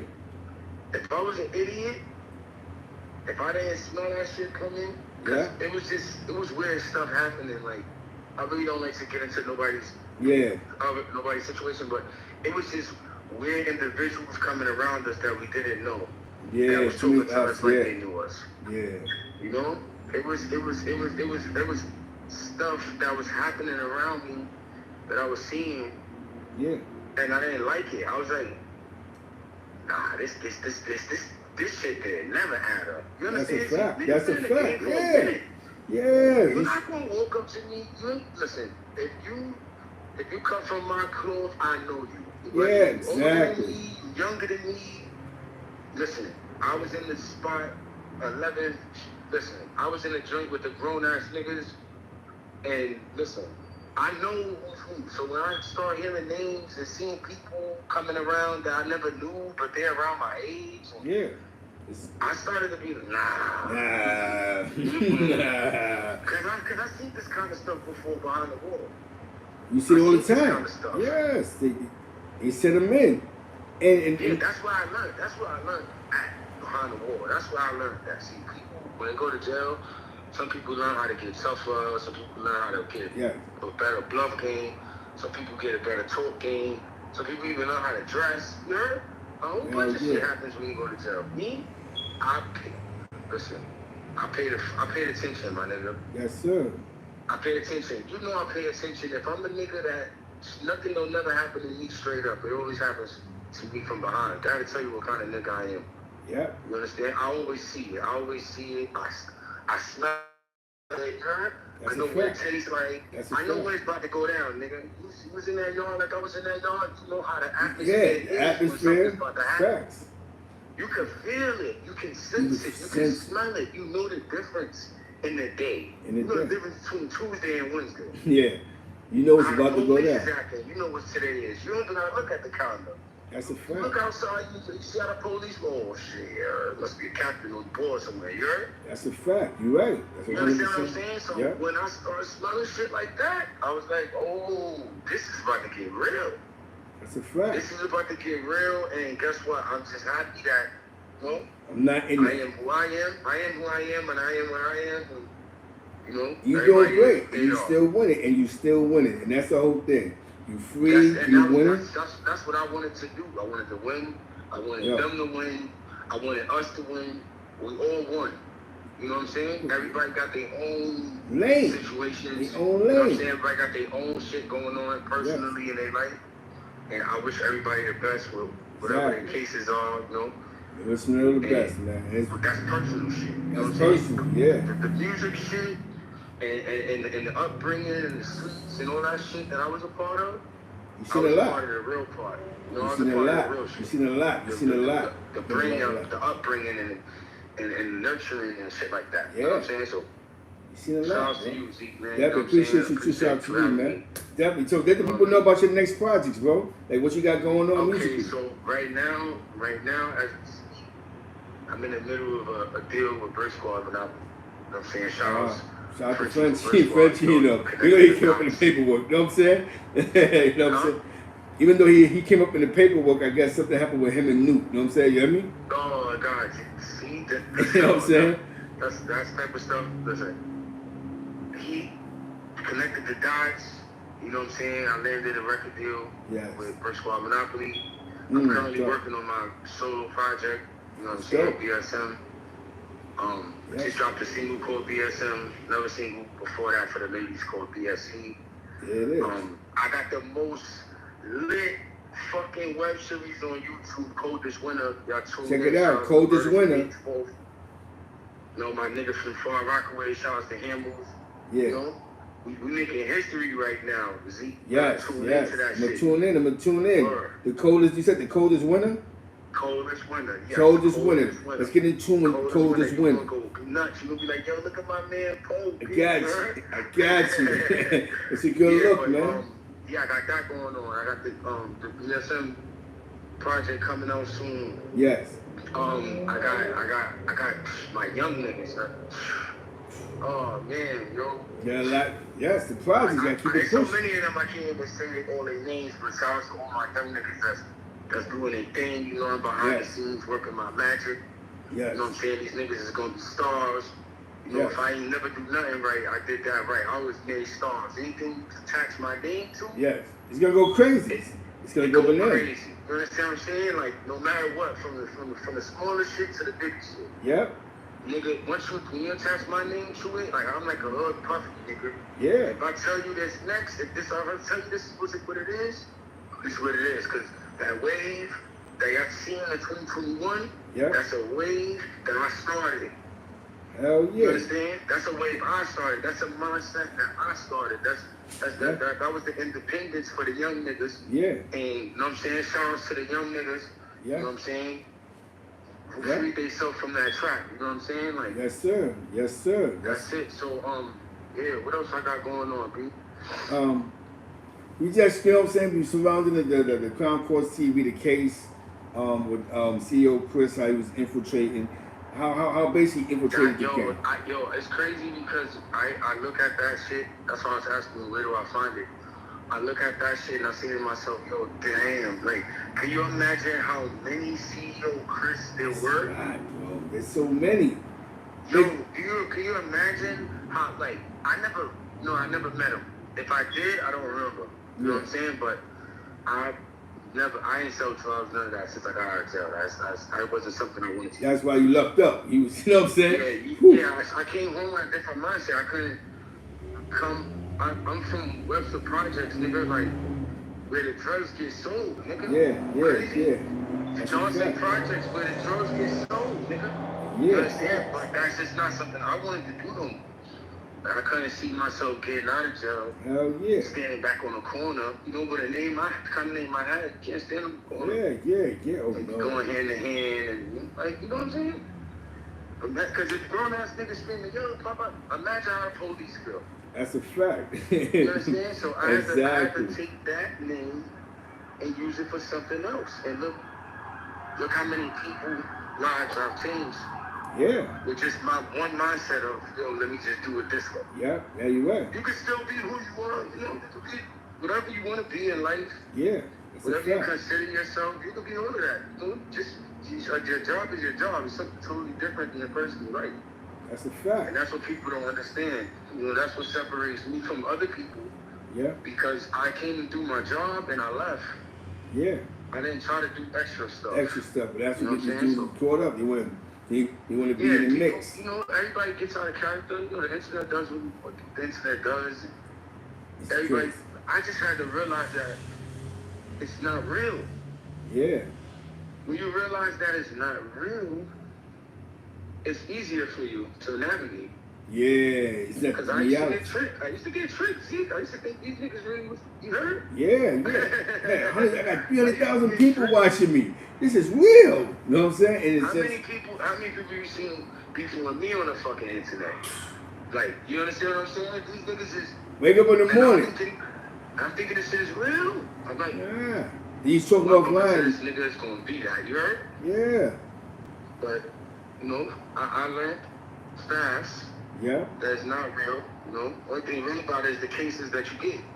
That comes from the actions of you indulging into some shit you know it's not real. It's not real, you know what I'm saying? You know what I'm saying? So, shout out to everybody, man, that came up here, you know. Definitely salute. You just everybody deserves a voice. You know, I don't care who it is. One man might think it's stupid, another man might learn from. Man. Everybody deserves a voice, man. And that's my logic, man. You know what I'm saying? Because we're minimizing the message by going, well, you should have a voice because of what? You know what I'm saying? Because at the end of the day, man, we all can learn something from somebody. Something you might say might save my life. People fail to realize that when at some point in life, somebody might say something that may come back to you and go, let me try this route. Might save your life, man. You know what I'm saying? It saved mine. I'm telling you. Me just being cut from the cloth that I'm cut from, just like this. Me being cut from the cloth that I came from, it was something that I valued, which was the respect of the elders, right? Yes. And what comes with respecting your elders is just simply listening. You understand? Yes. Like, a lot of people looked at that structure and said, nah, fuck that, these old niggas this, these old niggas that. But guess what? These old niggas did what you trying to do 4 times already. So clearly, you gotta get, if you can't get nothing from them, then you in the wrong game. That's a fact. You in the wrong game. I got shout out to Shaft, you know what I'm saying? Yeah, shout out to Shaft. One of my older niggas. Yeah. He told me straight up, nigga, when I was on that path, I won't speak to you, nigga. I will not talk to you. Yeah. If I even sense you even anywhere near that shit. Yo, I'm gonna tell you, Popperazi, I got a quick story for you, right? Sure. I don't know Shav, but I know his cousins and his family. Like Suave and all of them, Suave, that GM family in Queens, the dudes that like Teflon Dawn, I know Tef, YG's out there in Queens. We all used to be in Albany together, bro. L&O. Clinton Avenue, the Boulevard. Shout out to my man, you know, Big Face Fred and all of them, know what I'm saying? Marley and Glenn and Suave. Yo, it's crazy. But who'd have thought that Shav, all those years, is just into the music thing, bro? You know what I'm saying? And yo, because that dude, listen, man. Shout out to Shav, man. That nigga's a genius, bro. I'm not gonna lie, that nigga taught me a lot. You know what I'm saying? That's one of my OGs that always make sure to check up on me and make sure that my mind stays in the right place. Because it's easy to get sidetracked out here, and I fight with it every day. You know what I'm saying? It's just keep pushing, man. I keep my shit together. You know what I'm saying? Keep pushing, man. I think nigga hit me, nigga. We're set up. We're set up a day, nigga. I'll come up. You know what I'm saying? Hell yeah, we can do it. Definitely appreciate you, man. Paparazzi Pro in the building. Show this love to the people. Yeah, stay tuned. Black feet, the motherfucking wolves. Nigga, that niggas know what the fuck going on. Nigga, Harlem, Bronx, Queens, Brooklyn, Staten, New York City. Stand the fuck up. Stand up, baby. Salute, brother.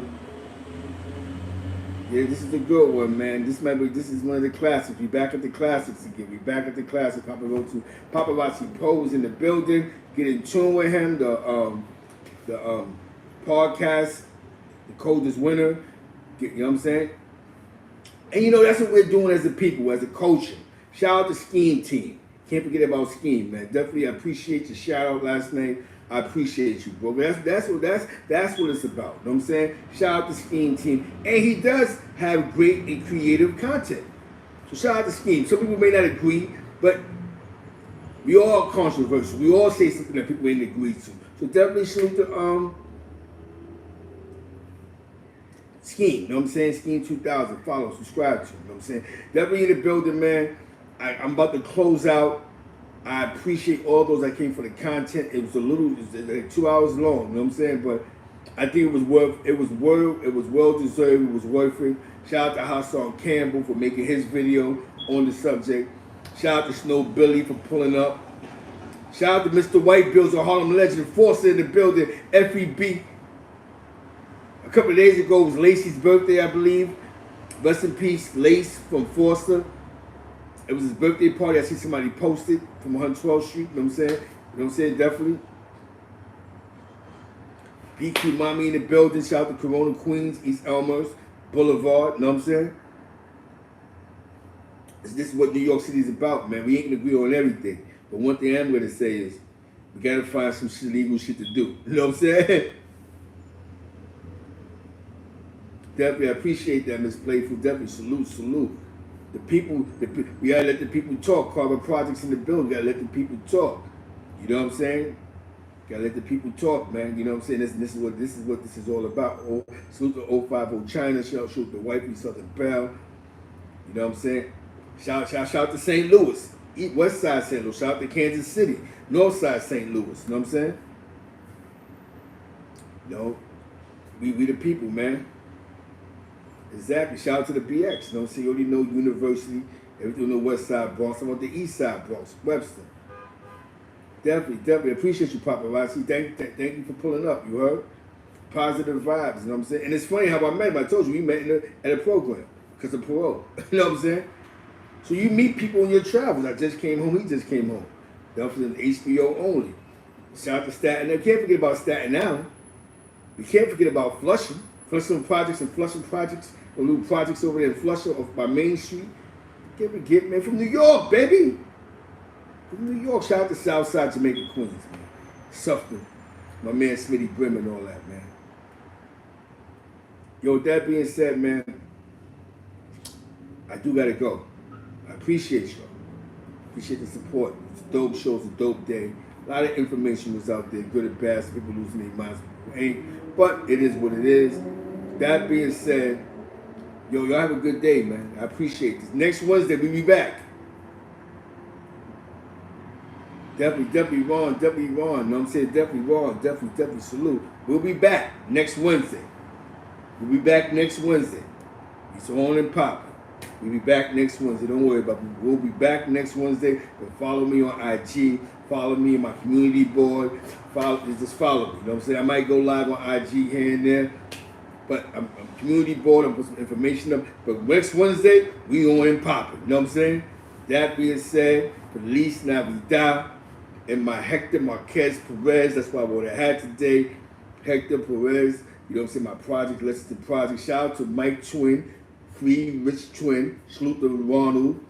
You know what I'm saying? Shout out to my man Fatia. 100th Street.